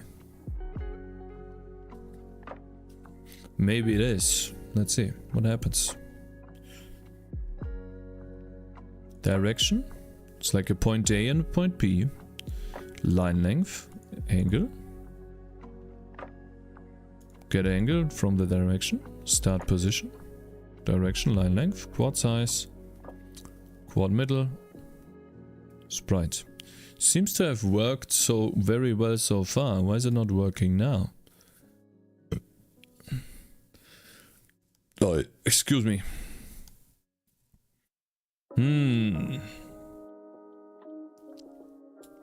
Cakez, will you do Advent of Code this year? Maybe. We'll see. We'll see. We'll have to see. Come on, work! Okay, just needed to release that. Let's see here. Plus delta. Button. Indicator count. Remove index and pack array. Ooh, this is so bad. I can click on this and then the button... Like, look at this. This is not even at the position where the path is. So if I were to create a very simple path between 2 points,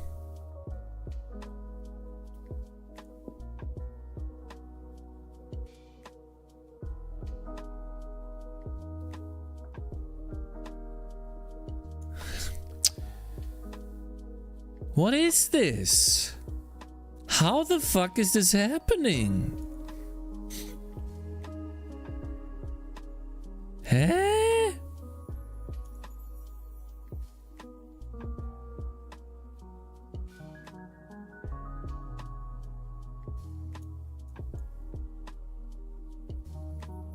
So I guess the point follows the mouse exactly, which is nice. But then what happens? I just don't understand. Waypoint. It's the first waypoint. What's the position? 199. 24 looks about right. Middle. 198. 4. That looks about right too. Okay. Then we add the stupid game offset to that. Damn. F10, F10.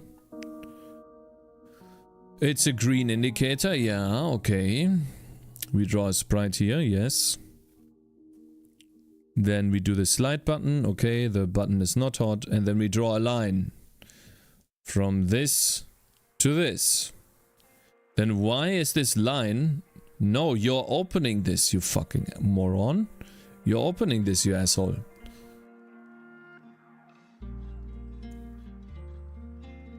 How do we do that? I just don't understand. Wait. It's drawing a line. Yeah, okay, fine. It's drawing a line from 128 to 144. So like a blue line down. That's the direction. Okay. Line length. How long is the line? 16. Let's look at that again. 128. 144.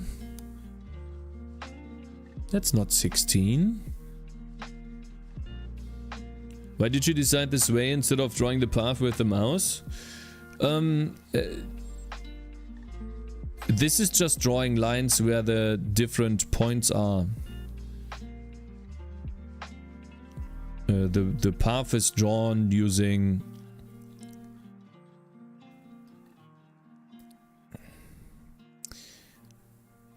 You need to draw lines between 2 points in order to draw a path correctly. Because that is just how a path works. Or, yeah. 28, so that is 12, that's 6. It is actually 16, yeah. So, okay, fine. The line length is 16 pixels. The angle of the line, I don't know why I need that, is almost non-existent. It's almost 0. Start position. Then we take the start position. Do we even need the line angle? Ah, we need to, I guess. Okay. Why is it moving up? Quad middle is start position plus the direction.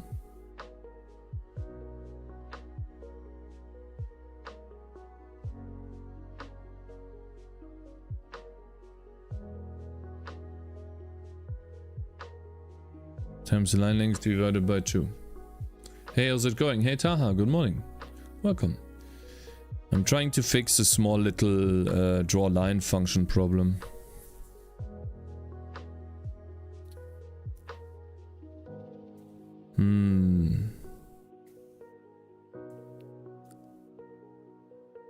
Any tips for someone going to study C++ in university to C++ game dev? Yeah, sure. Try right now. Start right now. If you want to do game development in C++, start right now. There's going to be many things to learn. And to not get overwhelmed, I can recommend you to start right now and just stay consistent. Do it, yeah. What Smiling Big says. Just do it.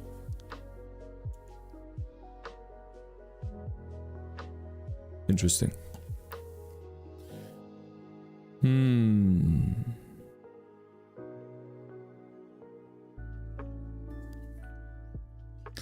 It is rotated correctly, but it's not positioned correctly. Maybe that is the issue here. Quad middle. It's already the middle.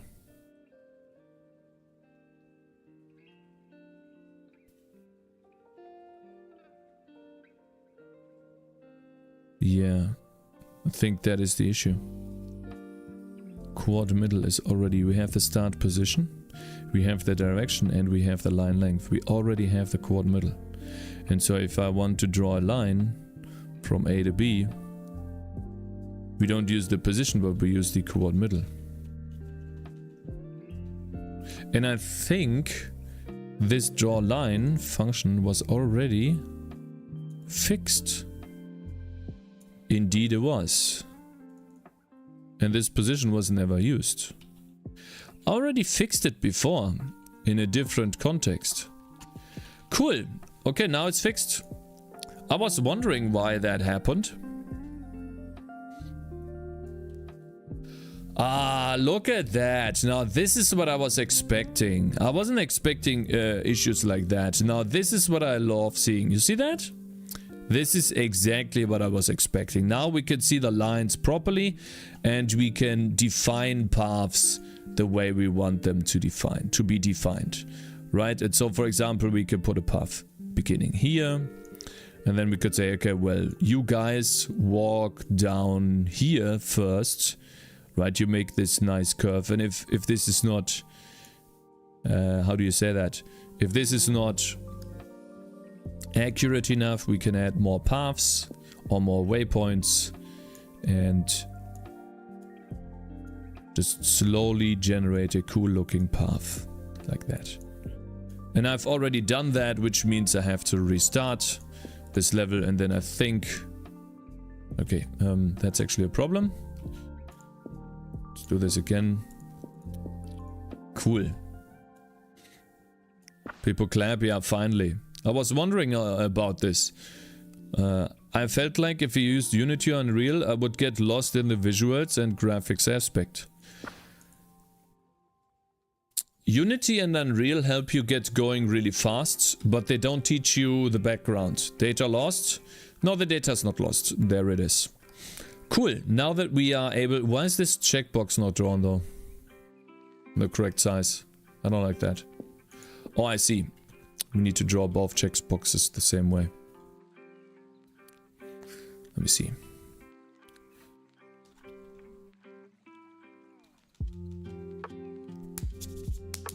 Cool, man. Awesome.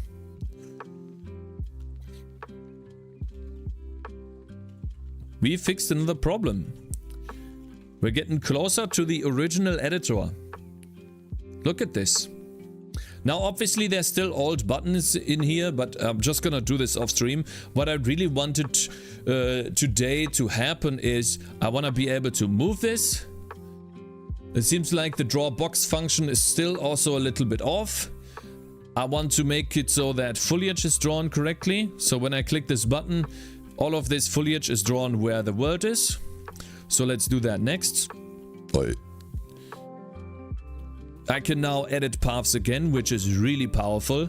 And I want to be able to draw lights. I want to be able to change light sources, because now is actually the time where they matter. Let's see, lights. There we go. But let's start with foliage first, because it's foliage is much cooler. Have an item. I guess it's here. Draw foliage. There we go. Foliage. First, the checkbox is just insane. Insanely far away. Foliage is much cooler, yeah. 100%. Foliage. Let's try 80. There we go. Look at that. Nice. And then we draw this thing on 80. No, 16 by 16. Poggies.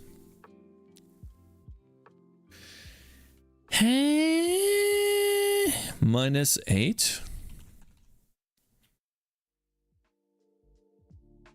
6.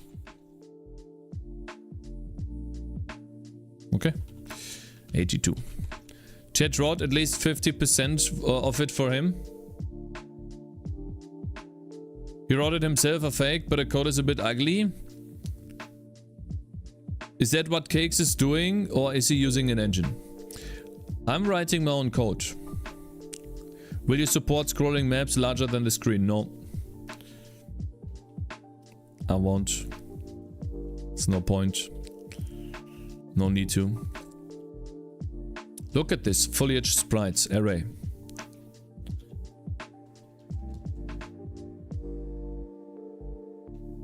Chat driven development, that's not true. I wrote all of the code myself. You guys are wrong. Stop complaining.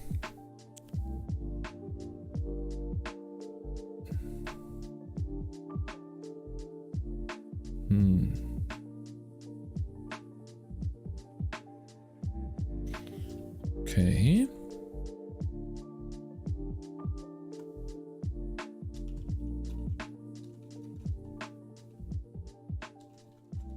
Get sprite.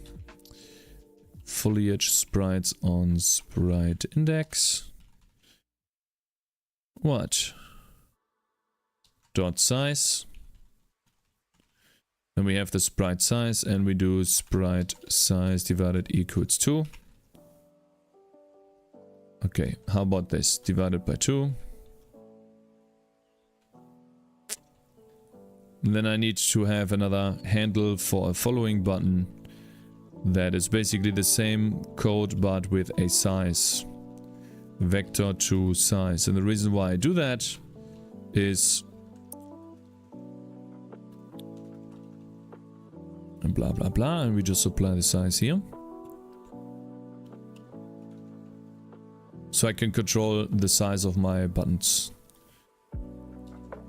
So over here I can supply the sprite size, which is a little bit smaller.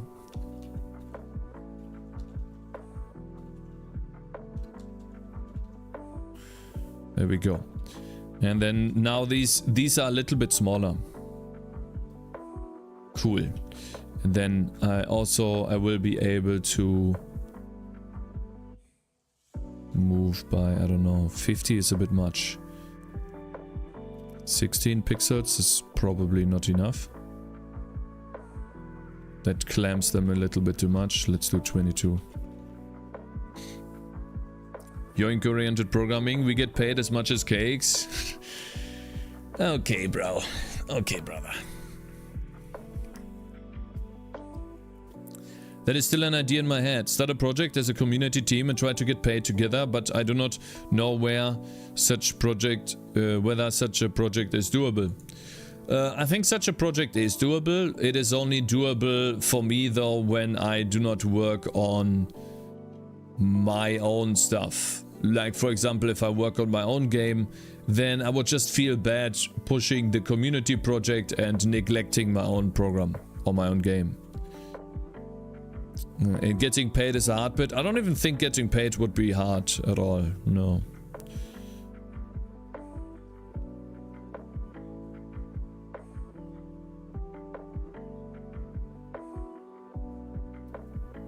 If to following button. The foliage position. Is the input. Mouse position world. Minus the game offset.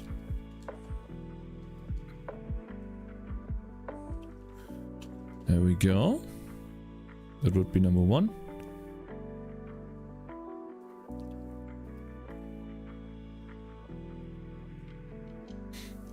We all get paid, my dudes. Okay, let's get rid of some of these trees that I don't like. For example, those. This one. This one. No, actually, this tree is okay. Yeah, the small one I guess is fine. The bush needs to be changed in color space. Actually, keep that bush. And then I have the rocks that seem to be just a wooden door again.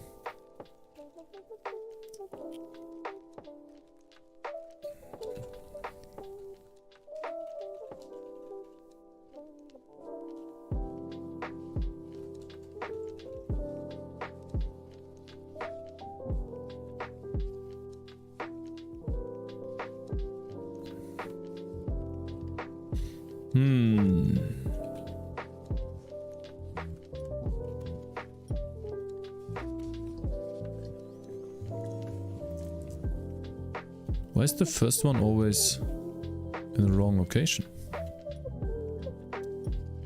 Hello my super mega giga ultra friends. Hello there Tapir, good morning. Cakez, it would be true for everybody in the team. But if you do it only part-time, then it usually develops a motivation problem. We did this around 2013 with some people with a game from a gaming dev forum. We all had full-time work, so the project fizzled out. Yeah. A game is more work than you guys think. Especially finishing and polishing a game is the hardest part. It is so difficult.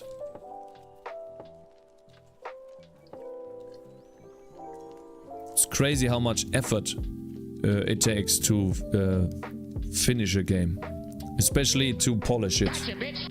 Yeah, Danny, thank you very much for following. Welcome, sir. Good morning.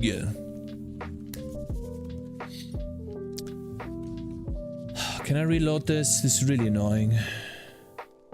Just gonna load that normally, please.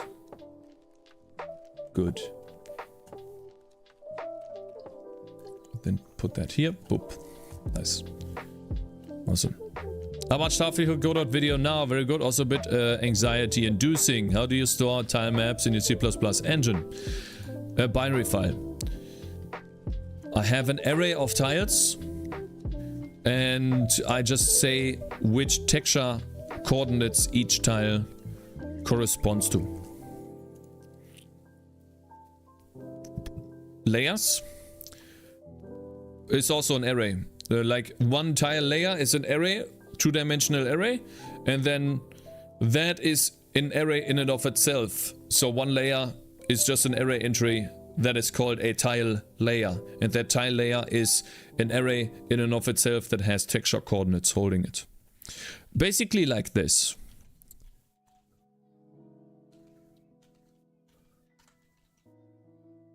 I store it like this. A tile layer can be visible, has an opacity, has tiles, and then a game background, which we don't need that type anymore, I guess. I hope. Might break things. So if I break things now, yep. So let's keep that here somewhere. Maybe below to be deleted or something.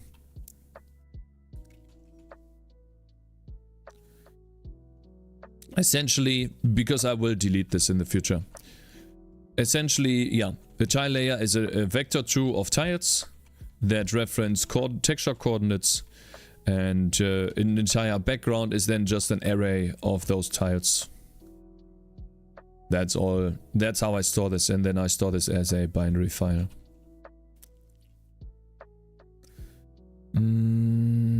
Okay, so we have this, but the first one is wrong. Why is the first one always wrong?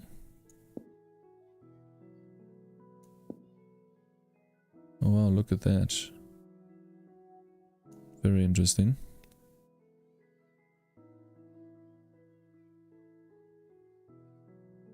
Now obviously this stuff is gonna move in a second. But why is the first sprite, we set that at 10 and then I add in the size of the sprite. Ah, I need to add in the size of the next sprite. Wait, no. So I need to add in half of this size, half of the sprite.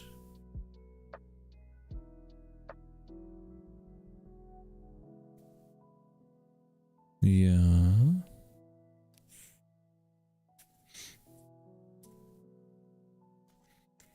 Okay, let me see. So that is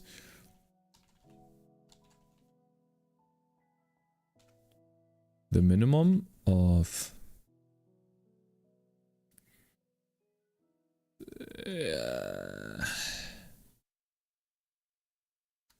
let's just get the next.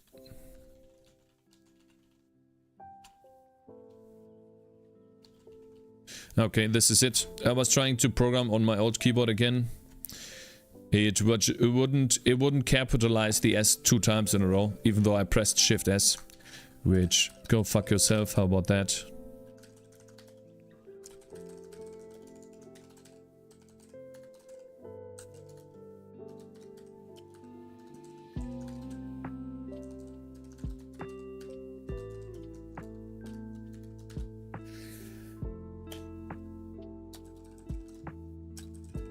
Array size, foliage sprites. There we go. So that is the next sprite index, and then we can do next sprite size is get sprite using foliage sprites on next sprite index dot size, and then we have next sprite size. And then what we could do is we take the sprite size on X, divide that by 2 and add in the next sprite size on X and divide that by 2 too. Which means we can extract the division by 2 out. You know, I do know some simple math and put this in braces. I'm strictly talking about the order of these sprites here, which is very cool. So we have 1, 2, 3, 4. This is a sprite 2. 5, 6, 7, 8, 9, 10 foliage sprites. And I think I want to turn this from 5 to 4. Awesome. So all of these sprites that you see here is something that I would like to place in the game. Even this one, but probably I want to remove this tree because the dimension or the perspective is not good enough. The only thing where the perspective is correct is on the bush and on this tree. This tree is wrong. This tree is wrong. This tree is wrong. This thing is somewhat wrong too, but I guess it's fine because it's only always shown up at the bottom. The torch is wrong too. Almost everything's wrong, actually. How does Cake77 say 7 know he's rude? I'm not rude. When have I ever been rude? I have actually never been rude. I once was accidentally rude and I apologized, but I don't think I'm rude. No. You're fucking lying? No. I'm not. I'm just honest. I think that's a different story. Why offset? Okay, so how do we do this? There's a draw foliage.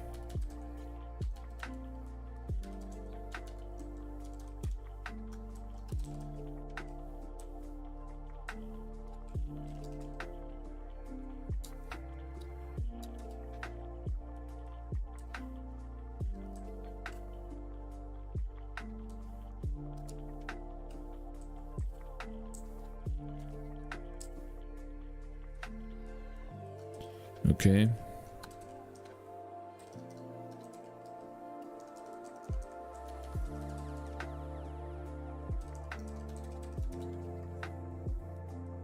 You're all just a bunch of snowflakes? True. The bot says otherwise. Yeah, someone just typing in a command randomly when you're not actually being rude. How is that? Like a detriment or like a, what do you say that? Like a testament to someone being rude. I could sit here when you guys are gone. Is this a 2D game? Yes, this is a 2D game. I'm currently working on an editor where I can place items and light sources and all of that stuff in the level. Basically trying to fix... What the fuck is that?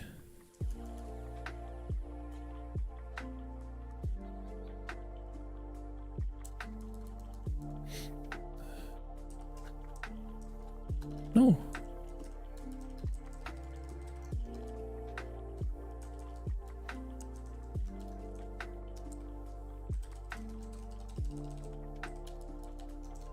Basically a small little editor for my game. So in the soon I can add in f dot position plus equals game offset.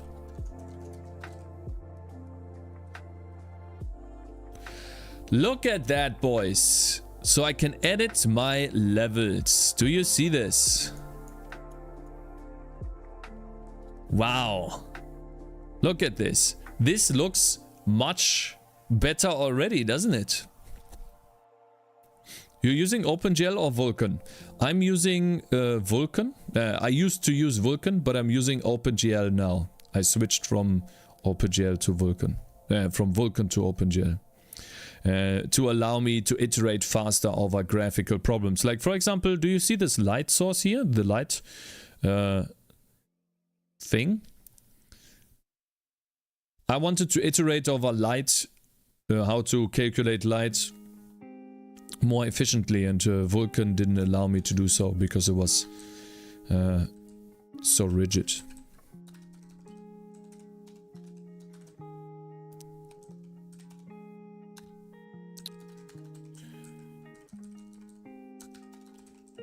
dot render options is rendering option transparent. There we go. That is the drop shadow. Now all of the trees have proper drop shadows and they look much better. Vulkan was too much. I mean, overhead. To be fair, Push, I look at trying Vulkan once, saw the setup and said, nah, fuck that. That's an interesting observation that OpenGL allows faster iteration. I've never thought about it. Did you make all the art? Yes, I made all the art. Thanks for asking. I drew all of the pieces myself. Okay, so foliage is fixed. Now we need to just fix the selection. Do we have a moving selection?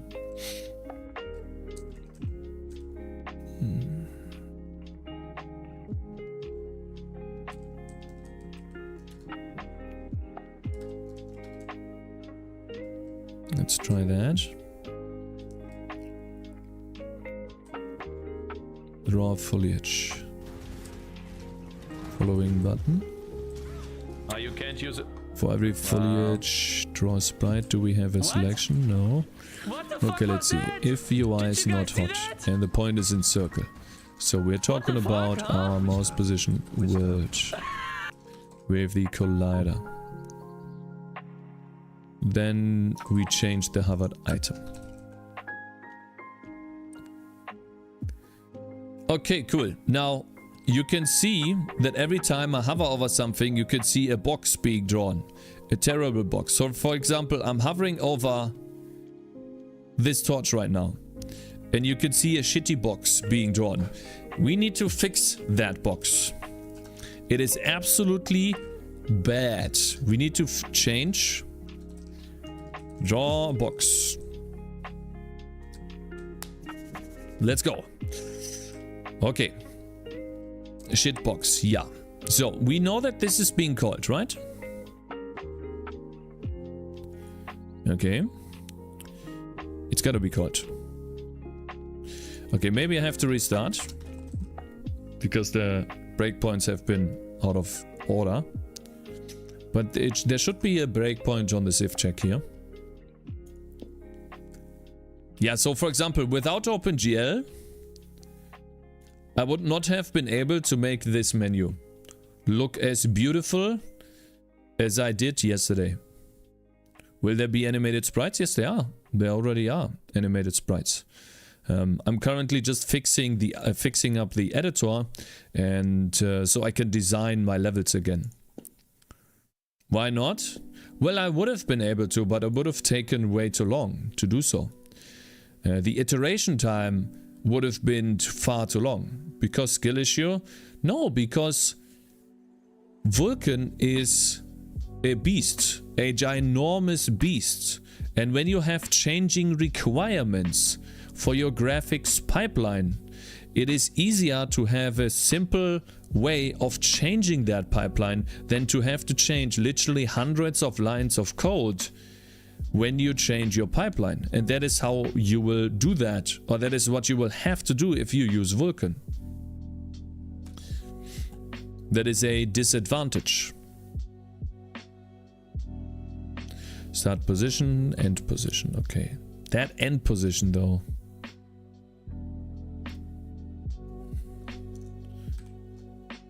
The light looks weird here. Yeah, it's too small. I wanna change the radius, but in order to do that, I need to be able to use my editor again. And I can't use my editor unless I fix the editor. The reason why the editor is broken is because I changed my entire engine. I rewrote the entire thing in a different renderer. Game offset plus world size times 2. Okay, so I...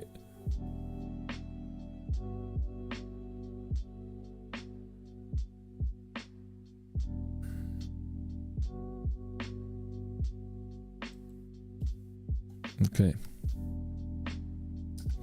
So none of these should be fine. So how do we draw a quad?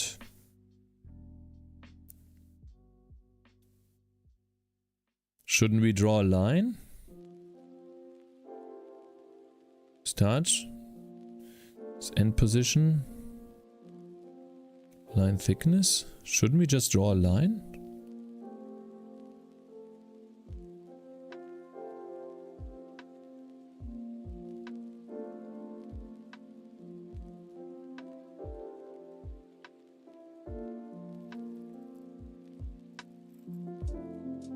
Eh?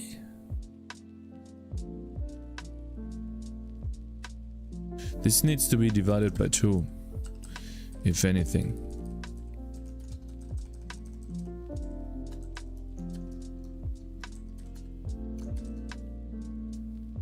That would be number 1. But even then, that doesn't look correct.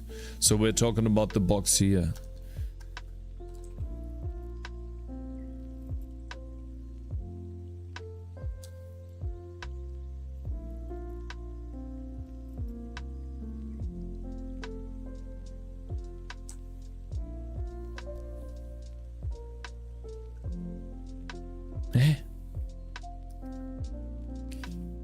Oh, I got it now. So this is the size. And this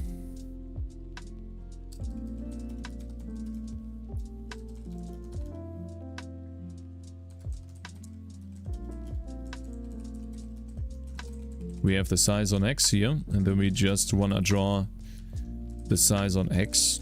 And over here we want to do start position.x plus size X divided by 2 and start position on Y. Or we just do start position plus vector 2 size on X. That would be the first line.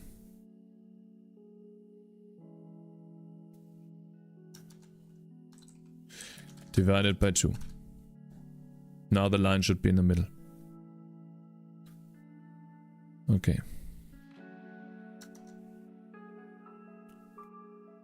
That's odd though. Why is this so big? So long? Dan Bobble. I think Zinc Driver, I mean from another thing. Zinc. Hello there, Sanya.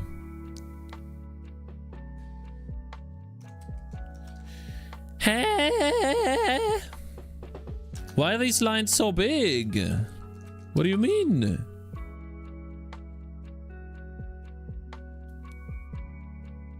Huh?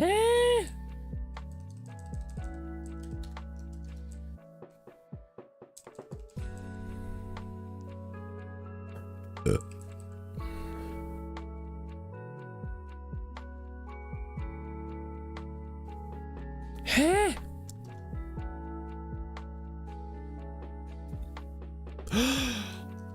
Oh, I understand now.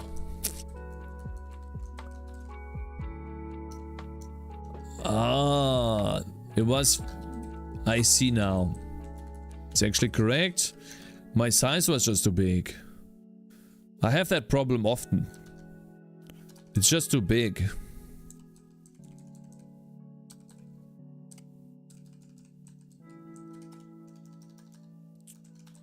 Naturally.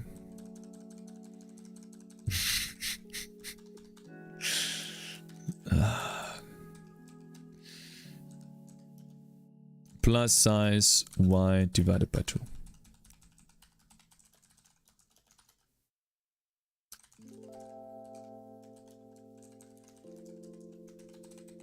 Huge copium, fake. You guys don't know that.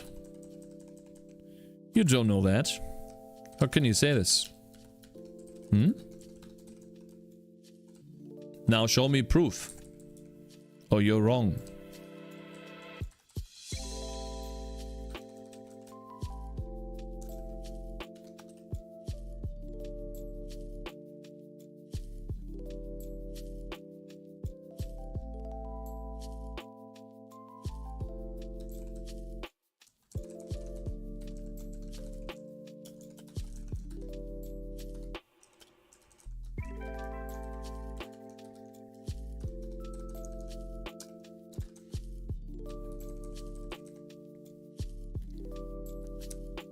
I never have that problem. If I use Vulkan, of course I do not want to use OpenGL, otherwise I would just use OpenGL.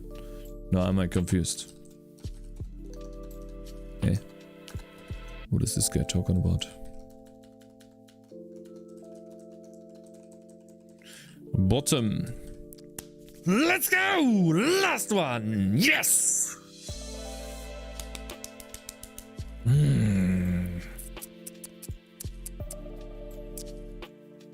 Butzi. Kabutzi.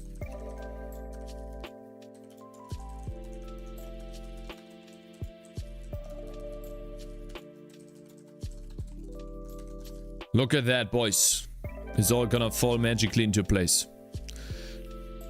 Do you see this box? This box is called the victory box. I am now able to draw boxes properly. We have a victory box, ladies and gentlemen. And in this victory magic box,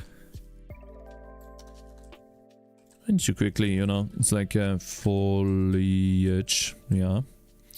This checkbox is really triggering me.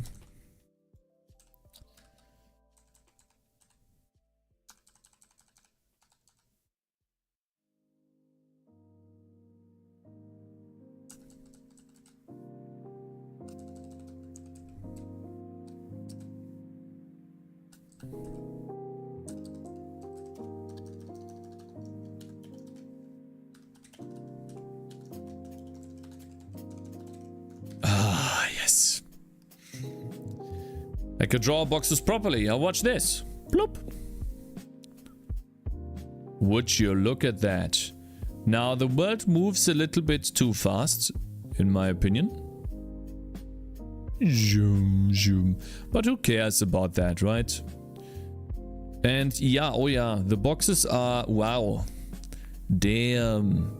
Look at those ginormous boxes. What if I move the tree? It moves a little too slowly. That's fine. That's okay. We can change that. That is all good. Ho, ho, ho, ho, ho. Okay, now, if we have a selection, there's gotta be something, some code that says, dude,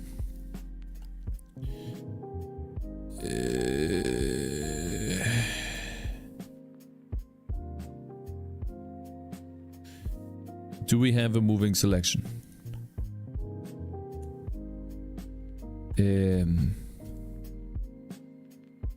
What?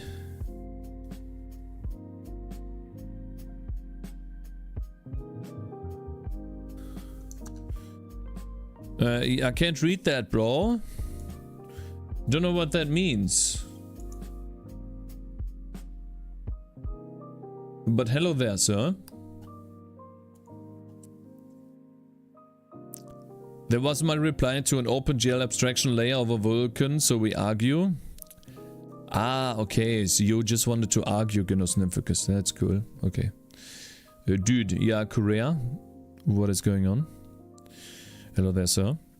Are you impressed by my key left mouse position? Is no. This is supposed to be, by the way. Do we have a moving selection? This is lights.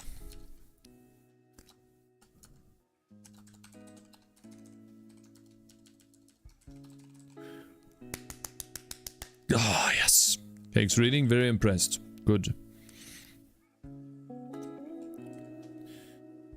You can't argue with a clown. Oh, you wanna get banned, bitch? You wanna get banned, sir? I'll get you right here, right now. Draw lights. Hovered item. Okay, so this is where we generate this hovered item. And we create a static, I guess. Oh no, we can create a hovered item like that. And then I'm pretty sure we are moving this. Ah, if we have a selection.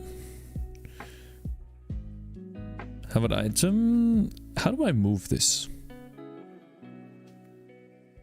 Hovered item dot collider is selection position times 3 plus game offset. What the fuck is that? Plus game offset, and then that's 24. I know this is a lot of hard-coded stuff and you probably don't understand anything I do. I'll just have you know, I'm almost done. Selection box.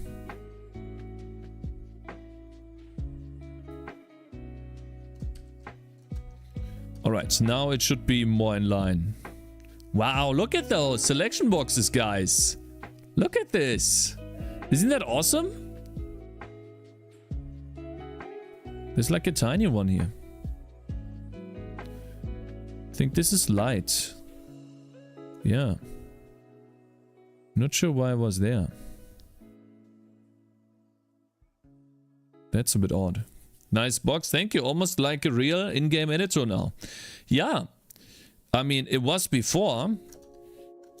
There's a little bit, a couple of things that I have to, you know, knock out of this.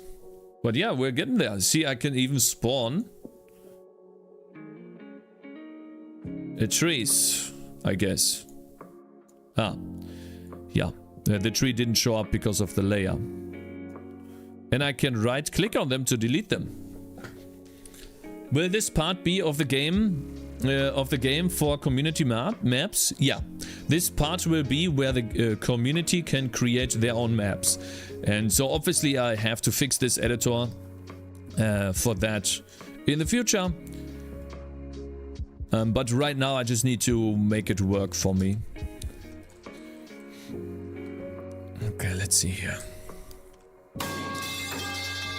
Selection box, key press right mouse. But how do I move it? How do I move it?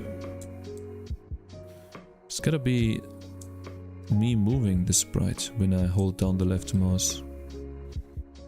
Or is this done if pressed this frame?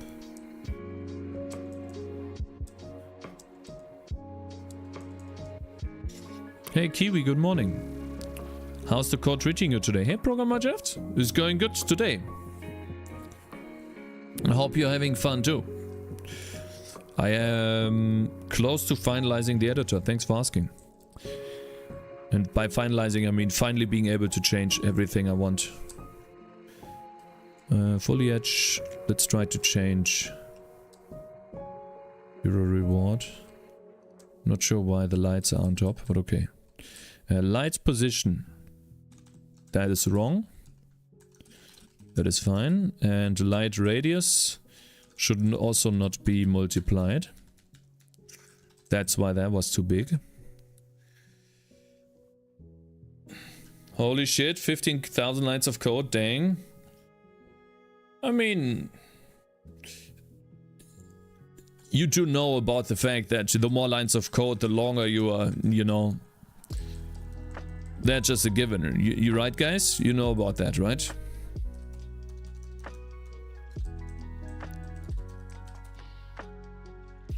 Just wanted to quickly mention that.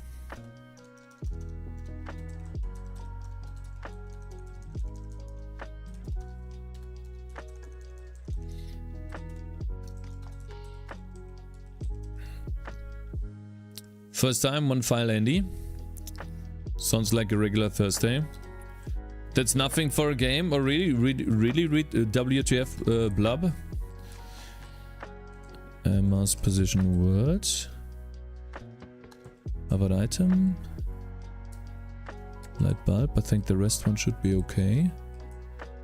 Covered item collider. The collider seems to be fine. Hero reward. Not sure why the hero reward is in the middle of this. That has absolutely nothing to do with this.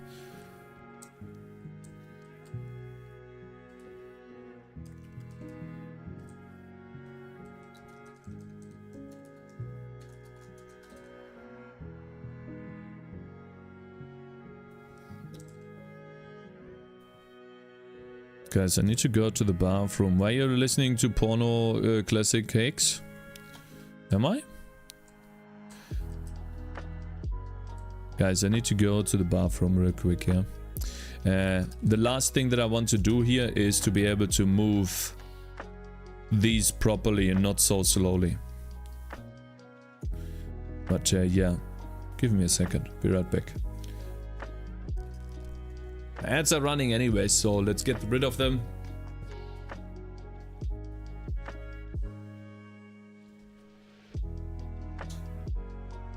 Copy. I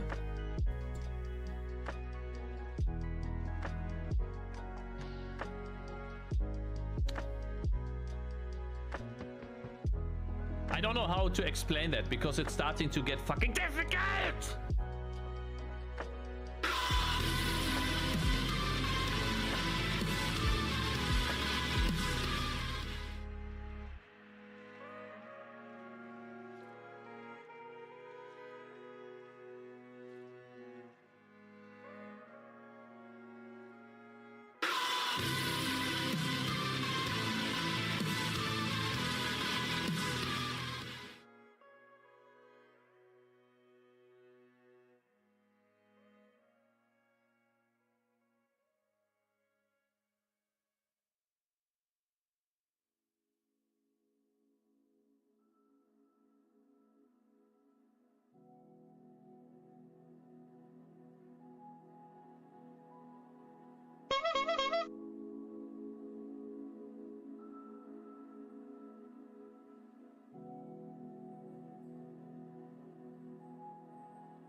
I'm back.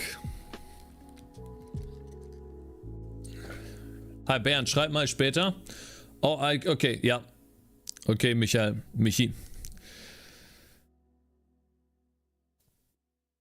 Did you use soap? Why would I use soap? Tell me. Give me a reason. I'm not ill.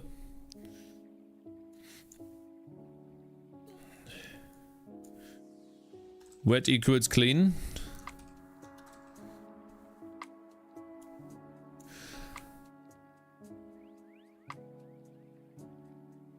Key press this frame.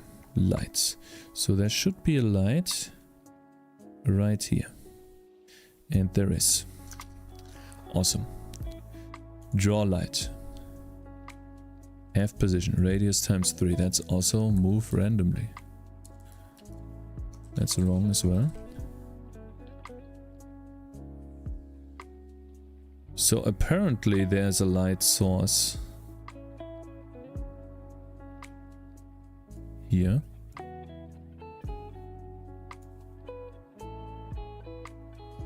I think these are the two lights at the bottom. Wonder if that is correct. It's not. Wonder where they come from, and they don't move. Very interesting. They don't move at all.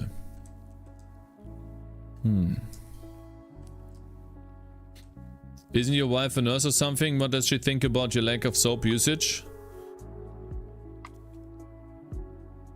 Well, she just...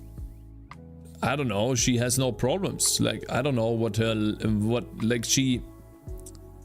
The only thing that she asks me sometimes is if my hair gets too long and I'm unable to wash it properly and it gets...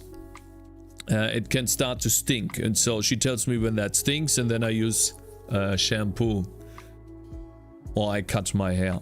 So I'm actually very close to cutting my hair again because it gets too long. How did you complete C++ and Python? I'm 15 and I completed C++ and Python. I'm really confused between Java and C#. Which one is good? They're all good, bro. Fish, Dino. They are all good. There is no one single one better or not. They all have their use cases. Programming languages are just a means to solving problems. This hero reward is really pissing me off.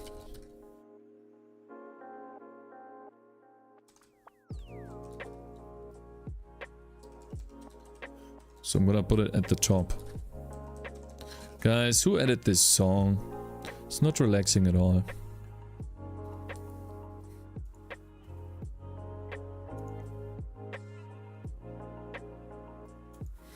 So, okay, we do have point lights. So let's see. What do we have here? Okay. Let's try that again. There's no best language. People just pick what seems to be the most interesting to them, yeah. Gotcha, bitch. Common sense, my man. Thank you very much for following. God, guys, I really like this fucking... Oh my god, it's so fucking good!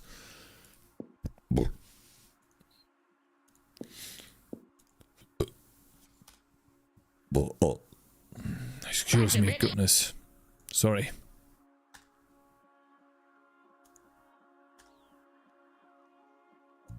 Thank you very much for following, Fish Dino.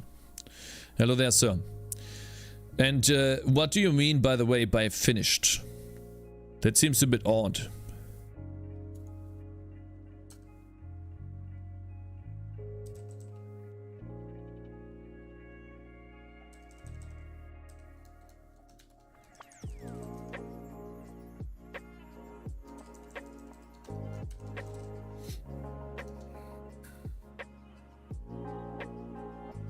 There's no way.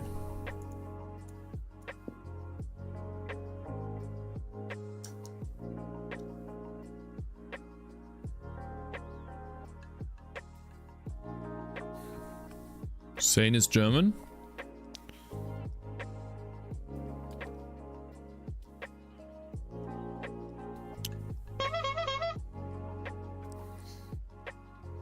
You guys are fucking clowns.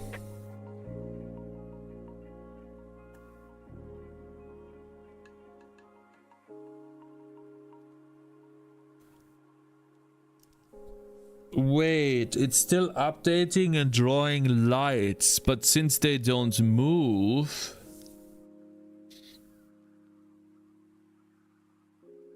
I see now.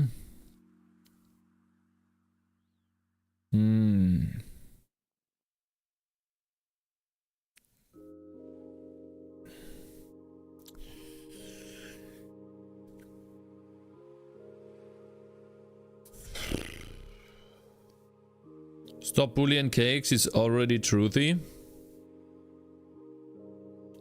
I have a question about gaming engines. Sure, bro.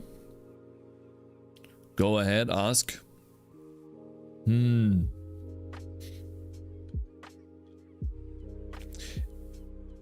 God damn it. This shit is...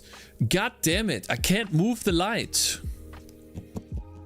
How did it work before?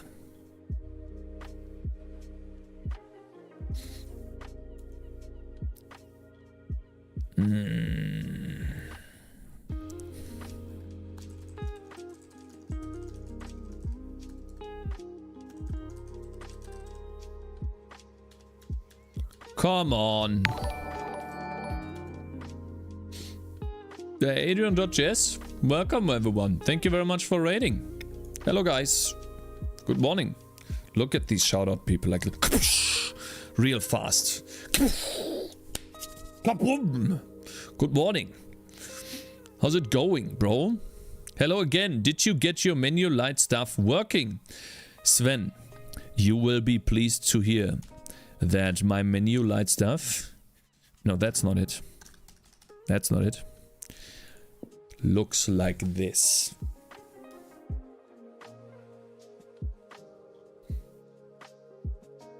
Oh yeah. Now is the time to be impressed. You know what's cool about this? This part right here is actually brighter than the original image. It seems like it is actually glowing. Yeah. Nice glow. Thank you, thank you, thank you. And that is without bloom. Do you see this glow here? No bloom. It's my own glow. Yep. And we are currently working on fixing the lights here. I'm trying to reactivate my destroyed editor.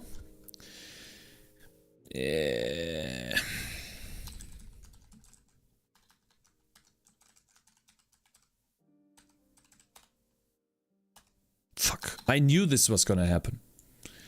Draw lights. It's drawing the lights. God damn it. Fuck. So I can't change the lights position.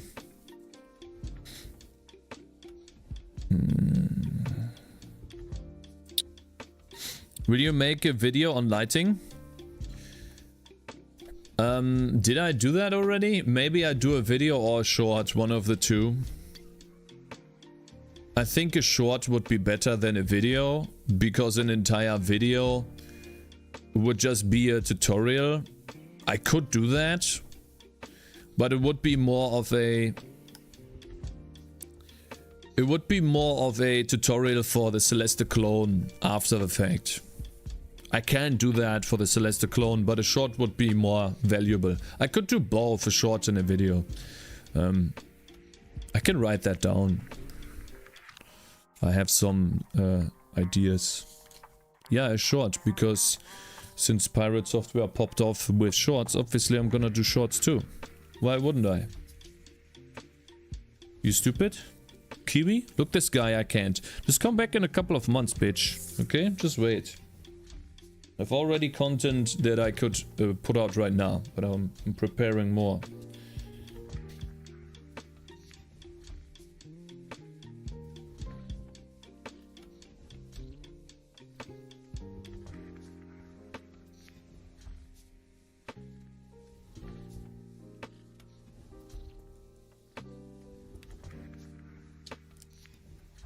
Waiting, shorts are the worst? Well, for you, but not for the majority of people that are watching on their phones.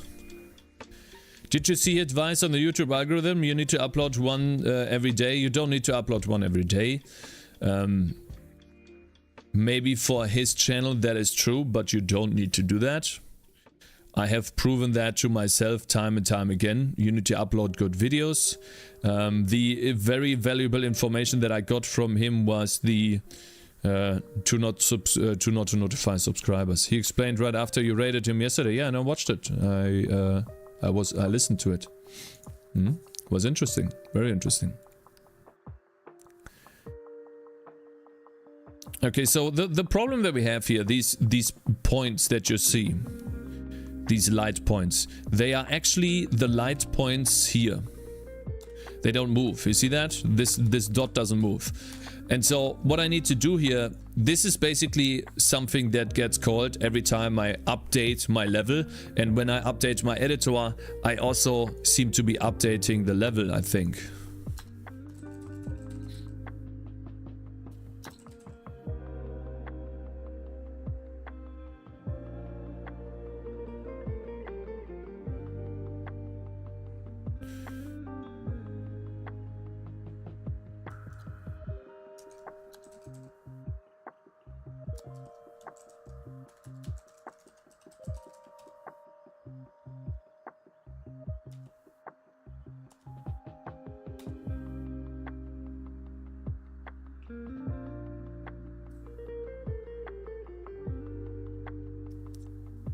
Oh, cool, but upload one every day so the algorithm doesn't forget you. I'm gonna try that. Yes, I will try that. Gotcha, bitch.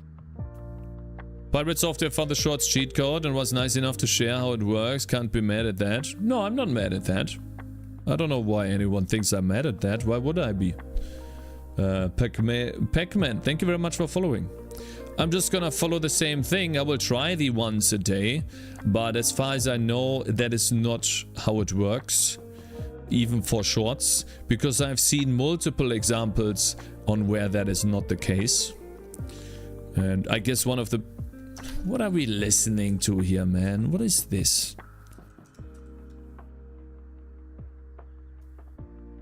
Is this a clown? What are we listening to here?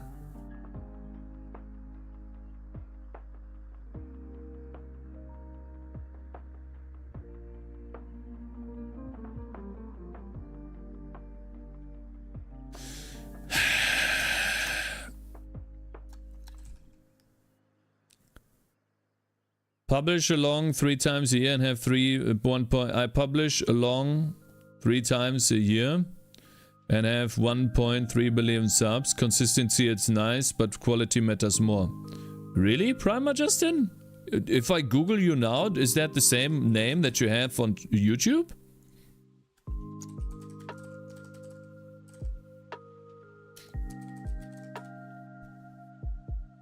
Eh.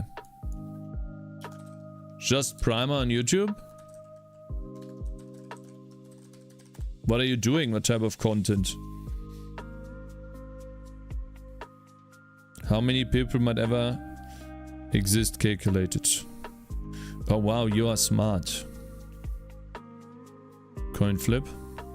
Or you use damn, that looks cool. Yeah, quality matters more, I noticed that too. That's really cool. I didn't even know that existed, wow.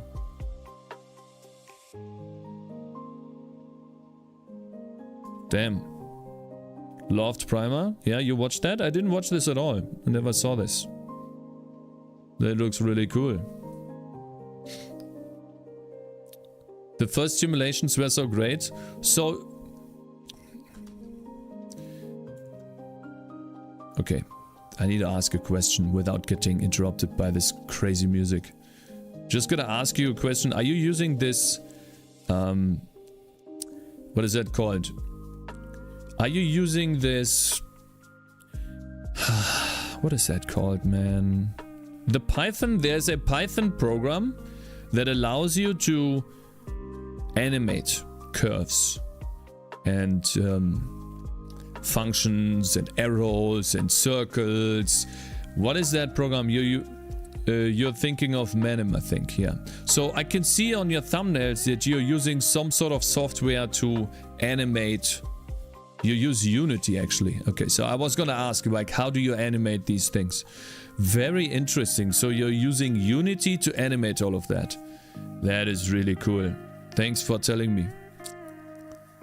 From 3 blue, 1 brown? Yeah, exactly. Guys, I think I'm gonna skip this. Maybe not. Let's see. Thanks for telling. That's cool. Yeah, 18 videos, a lot of subscribers. Crazy. And you didn't do any advertisement on these videos at all? Like, for example, a video like this, right? How many, how long do people watch this video on average? And how many people click on it? Like, is there like a click-through rate that you can share? Like, I would like to know, is it like 8%, 9%? Because these numbers are crazy, right? Especially this one is really crazy. So for example, for me, I have usually like 3 or 4% on very popular videos.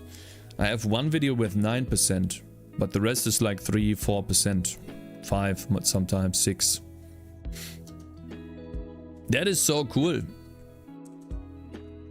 People think about the algorithm, but forget that the algorithm is just trying to match people what they like.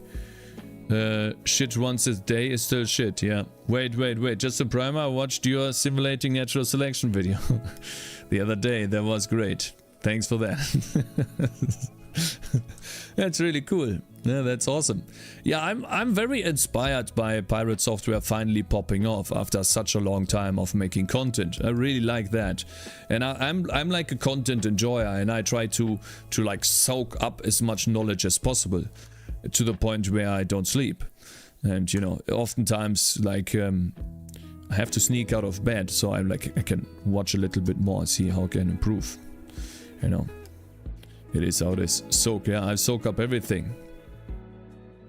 I try to. Is this better now? Cool to know. And I'm very inspired by Pirate Software. It's really cool. So I'm gonna try to do the same, but I'm gonna add in high quality. I'm gonna edit high quality shots and try them for like a month and see how that goes for my YouTube channel. Maybe I hit 5,000 subscribers by the end of the year. You never know, right? Cakez Pirate Software has been trying to push devs on Twitch forward since the start. Really wholesome dude. Yeah, that's really cool, yeah.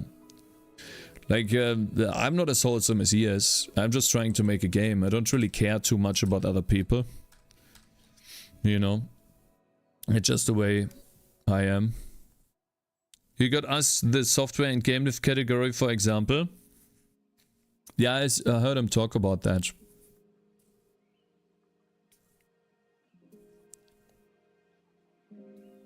The content that popped off was for normies, wasn't it? Like, I don't think C++/gamedev in general has the same potential with shorts. It depends on how you show it. It really depends. I made a short about the balloons spawning system and I got 6,000 views, which is my best short so far. I've never had a single short go higher in numbers. And so that tells me that what I'm doing there is a step in the right direction. And so there's many things that you could do shorts about that have nothing to do with C++ in general that I could do as well. Click-through rate goes down the broader the audience goes. The most recent video doing poorly is at 4%. The 20 million view one is at 2.6%. Crazy, 2.6%. Still 20 million. Holy shit. Thank you very much. I really appreciate it. Athano, thank you very much for gifting a sub. To just Primer, just to Primer. Yeah, keep coming back, you know. We need some more YouTube knowledge here. Or at least I do. Code Raging has a great potential for short. No, I tried that, Vincent. I actually tried that. That does not work. Unless I create some context, maybe then. But it's really cool. I fucking love talking about this, man. I love this! Of course he tried it. I tried it, yeah. Like, if you just sit there raging, people will not be able to relate at all. So you have to create some context. You have to create a story. Okay. How do I get the lights? I wonder if this hits. No.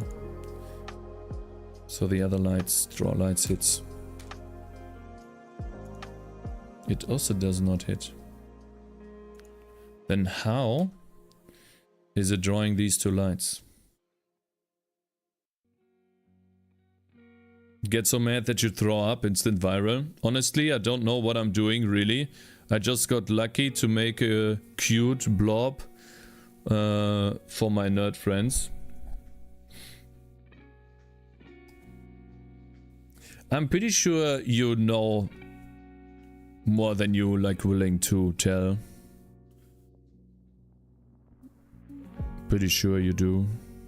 Like, the stuff that you have is interesting for sure.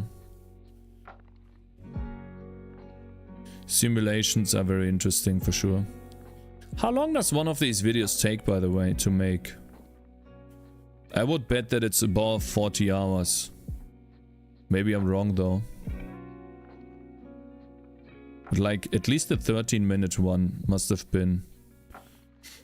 Well, maybe not.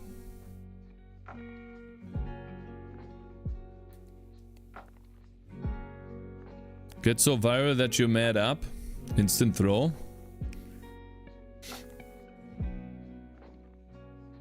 And there's a potential side bonus for everyone else. If Pirate Software boosts and promotes the game dev stuff after getting a boost, that can pull the rest of game dev stuff forward into a bigger picture. Maybe, but it always depends on what type of content you do. So for example, the stuff that I do, just programming, can be very dry, and there's not going to be that many people interested in that. Game dev in general is very big, but it always depends on how you do it. There's a reason why Pirate Software does not game dev on stream a lot.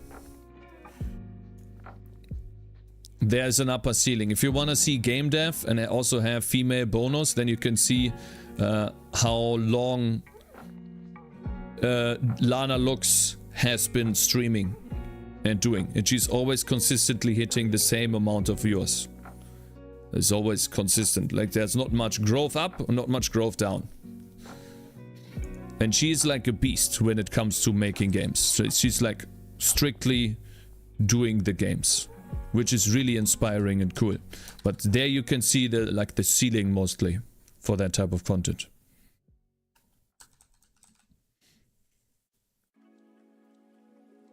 Yeah, but you're talking about yourself. You need to talk about the broader picture. You have to see the broader picture. You have to look at on the outside. Okay, let's get back to this.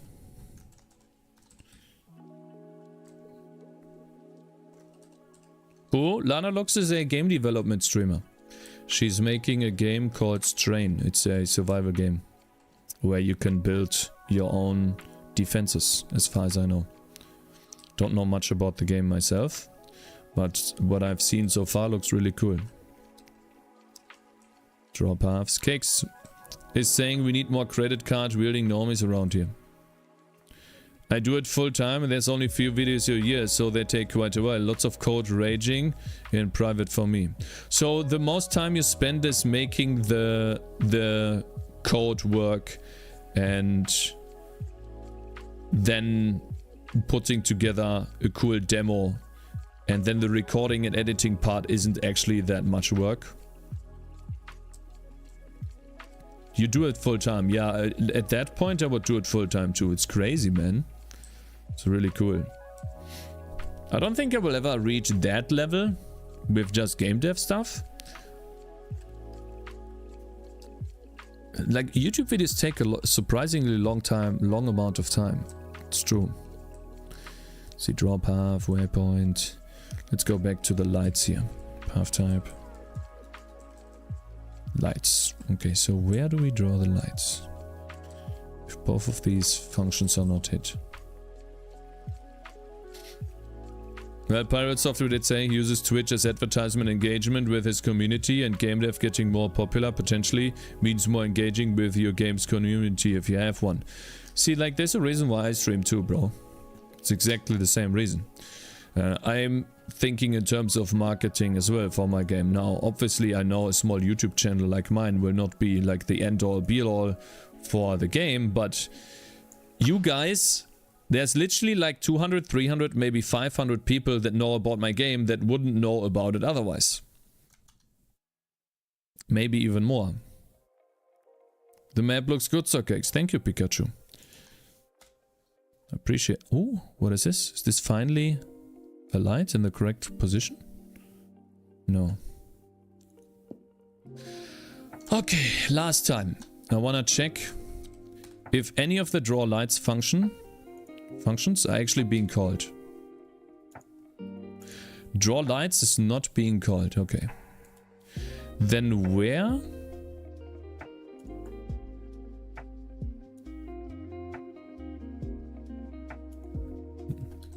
Maybe this is just too far away.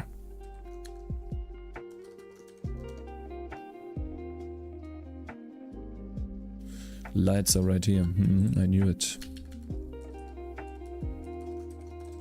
Yeah, it's mostly coding. The recording and editing are 3 days. The bright side is that making things so slowly gives lots of time for the next idea. Man, this is so cool. So what you're saying is, if I were to do some smart coding, I could have more views on YouTube as well. right?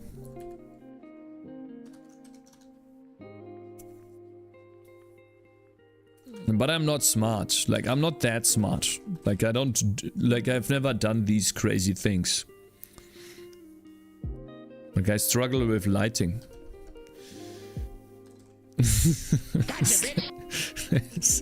I don't think I could be sitting there, like, teaching people or, you know, going into the... Yeah. Cakes, just kidding. Yeah, I know. But I'm not a soldering guy, for example, right? I know that. Thank you very much for following Ruyal. And by the way, Athano, thank you very much for gifting a sub 8 minutes ago. I forgot to mention that, I think. Cakes, it's the internet, my dude. Everyone can fake being smart. I don't want to fake. I want to be myself.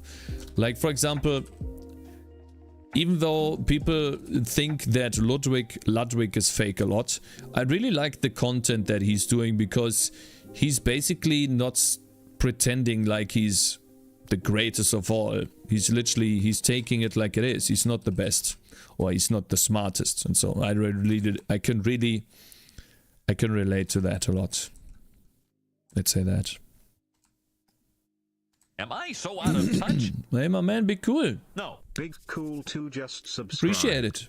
Big Tick support for 4 years. Hi Glitch Cat. Thank you very much. Be cool. I really appreciate the support, bro.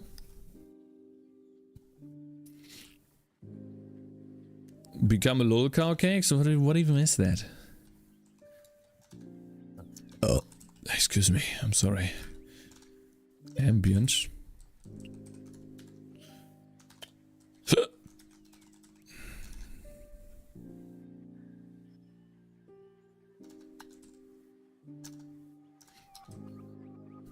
I think I have the found the checkbox, by the way.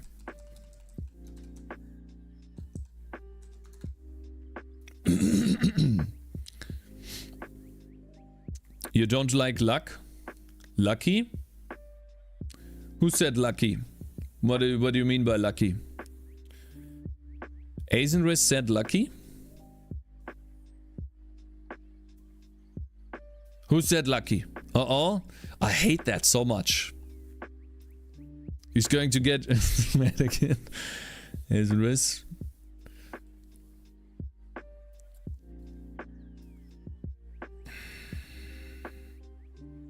I don't think it's about luck, man. If you don't make interesting and good videos, then you will never pop off. My brother has 700 videos and not a single one got more than 2,000 views. While this guy has 18 videos and has over millions of views. Like, think about it, you dummy. Goodness. What the hell is pop off? Pop off means to pop off. You know, I'm going to pop off now. I'm going to get insanely strong, powerful, the almighty. Like, I think that's normal, right? You should know that. That's typical internet language. You should be familiar with this.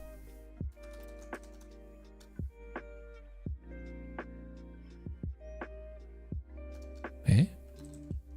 Oh, I see.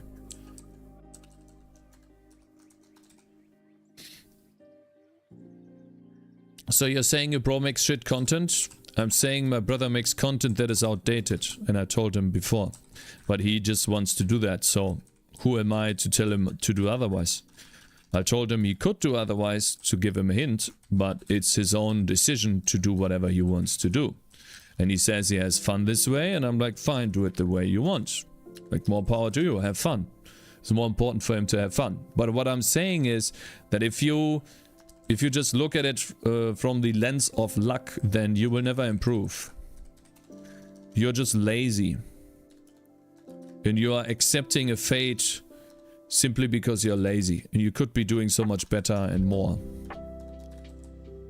And that's why it's triggering to me, because there's so many people saying that, oh, just lucky, oh, this guy just got lucky. Yeah, there are many people that got lucky, true, I agree. But that's not for everyone.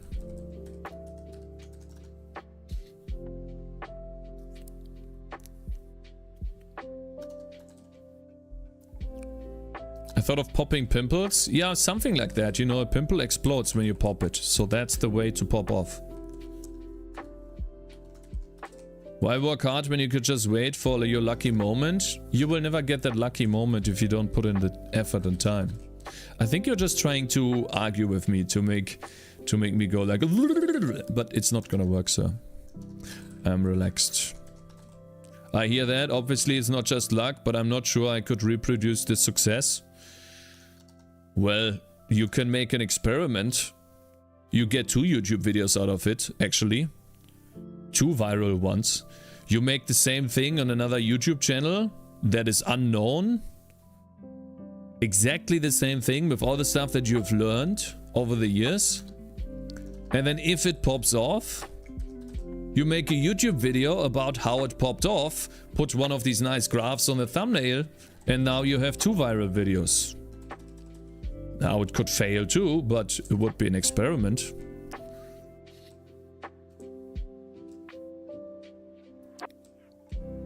Cakes, luck is a huge factor. Stop talking about that.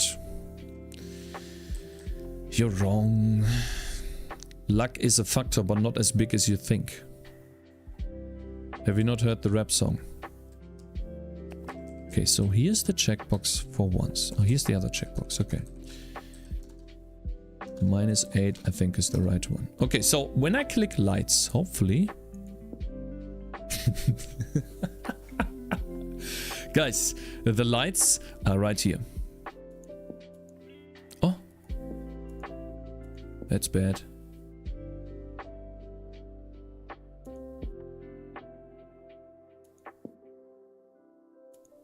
Once I'm publishing more often, I think I'll think diverting some time for that, haha. Like I hear that. Obviously it's not just luck, but I'm not sure. I already read that, yeah. You have to be delusional to think you're guaranteed success just by working hard, Cakes. So here's how I think it works.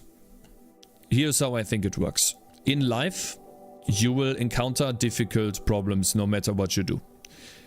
And there's going to be some people that will quit at some point. Because they see the work ahead of them and they see the results so far. And then they realize that maybe this is not for me. And oftentimes that comes for many that have been successful as well. But the difference between the two is that some quit and some don't. And those people that quit, maybe they do something else and they are successful with that. And I think when you are willing to go through these hurdles and put that much energy into one thing, at some point you are just going to get successful because you learn so much about that one thing that you want so much. While the other people that failed and stopped have not absorbed as much and have not put in the time as you have. That's how I think it works. So when you're saying that you can't just be successful just by putting in time, that's true. But the reason for that, in my opinion, is not because you didn't put in enough time or you have to put in more time. It's simply because at some point most people quit and do something else. And that's what I think the reason is.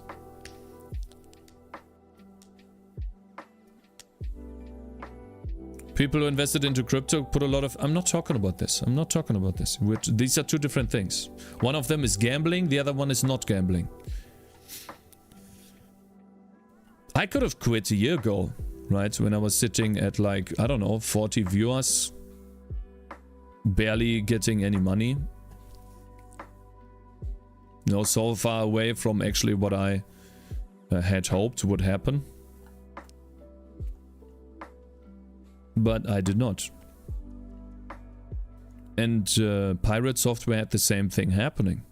When you look at his Twitch tracker, he was running at about like 40, 50, 60 viewers for a long time. Does that mean that if he had quit, that would have been the right decision if you were to talk about it now? No, obviously not. Just listen to the song, it has the correct formula. Alright, so I need to change this, by the way. I need to use the light bulb. Let me see here. Minus up. Checkbox, ambient color. Red, green, blue. Draw line. Probably don't want to draw a line. Who cares about that? For now. Success is just having a goal with purpose and executing that goal. So for example, for me, success is if I feel good about what I'm doing and I can live. So like it's different for everyone else what success means. Obviously I want to have some money too, but yeah.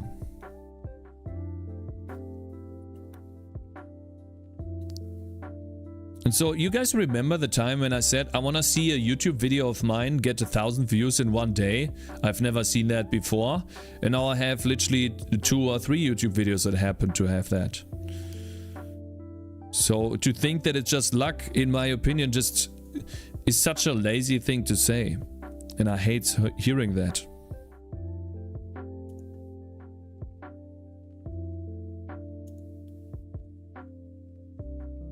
Why can I not draw the light? Where's drawing the light?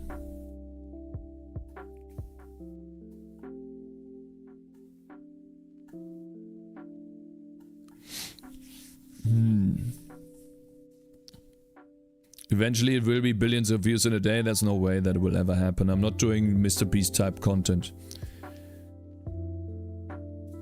Mr. Beast will probably reach that at some point.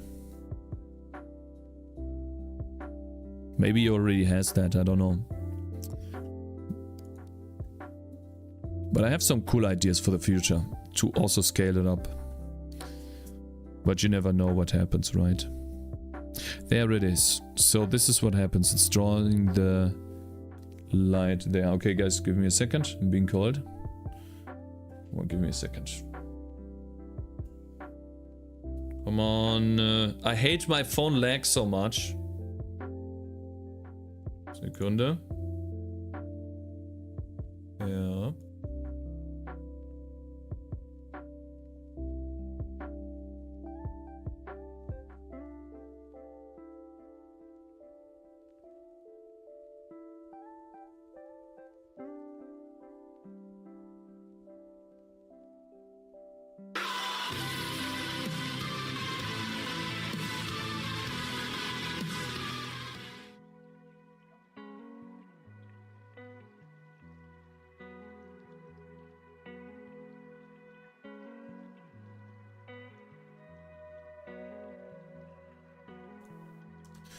Okay.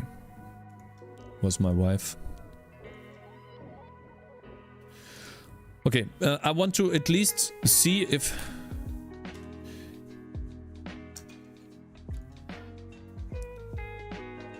I told her I'm gonna pick her up, so I wanna at least... so I don't have much more time left, but I wanna at least... Instead of using this button home, I wanna use Sprite Light Bulb. 10% luck. Do you hate hearing about luck? Because you're scared you won't be lucky? No, I'm not scared at all. I'm excited every time I make a YouTube video and finish it. Every time I'm excited like a little baby. It's so fucking cool. I'm not scared at all. And I use every YouTube video as an opportunity to learn on why it didn't work. Not at all.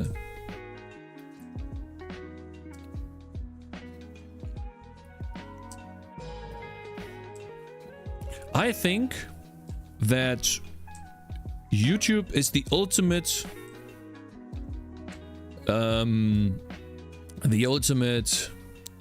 voting system. Like everyone gets to put their vote in and tells you what is good and what is not. You have likes and dislikes, you have views, and you have stats on how these views were generated. 100% random percentages. Okay, particle editor. Let me see the selection part. Had dislikes, I can still see the dislikes. For example, my the Godot video for me. The guys, most of you guys watched my Godot video, right? You liked it. Well, only 80% liked my Godot video. The other 20% got pissed off because I called the engine shit. You know, but it's my honest opinion, so I'm not gonna get triggered by that. That's fine.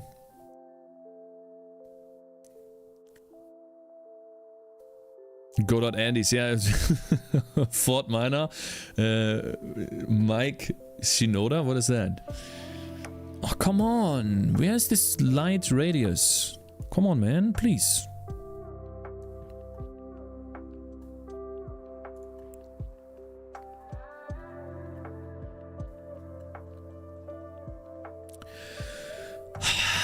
Come on. I'm running on a clock. I hate that.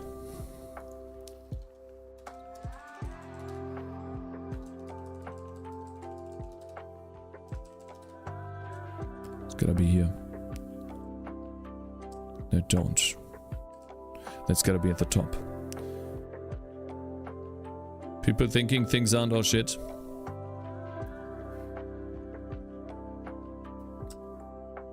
All we got is a shittier YouTube experience. Well, true, but have you ever tried to find a movie on Amazon Prime? What do?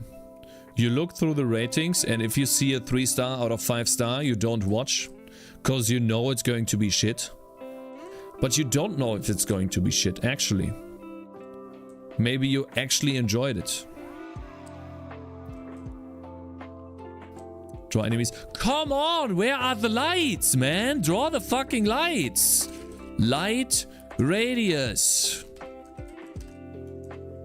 You can't, I can't believe this. Lights. Please. There we go.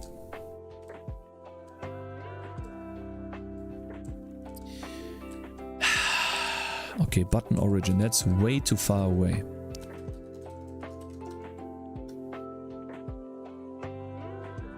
Oh god.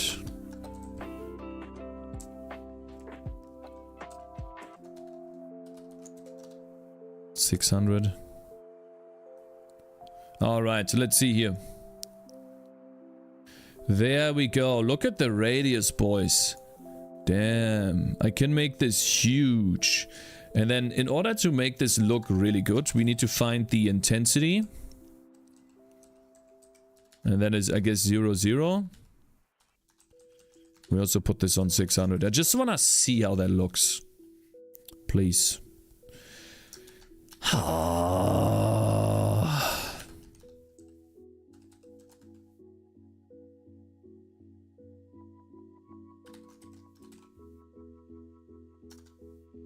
There we go. So intensity.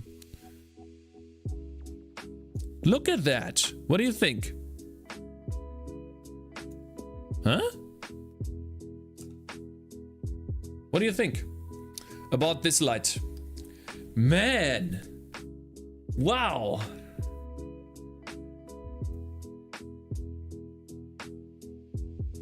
I think it's trash. Shut the fuck up, bitch. This is cool. This is actually really nice. Alright, I'm gonna fix the rest of the editor. Hopefully today.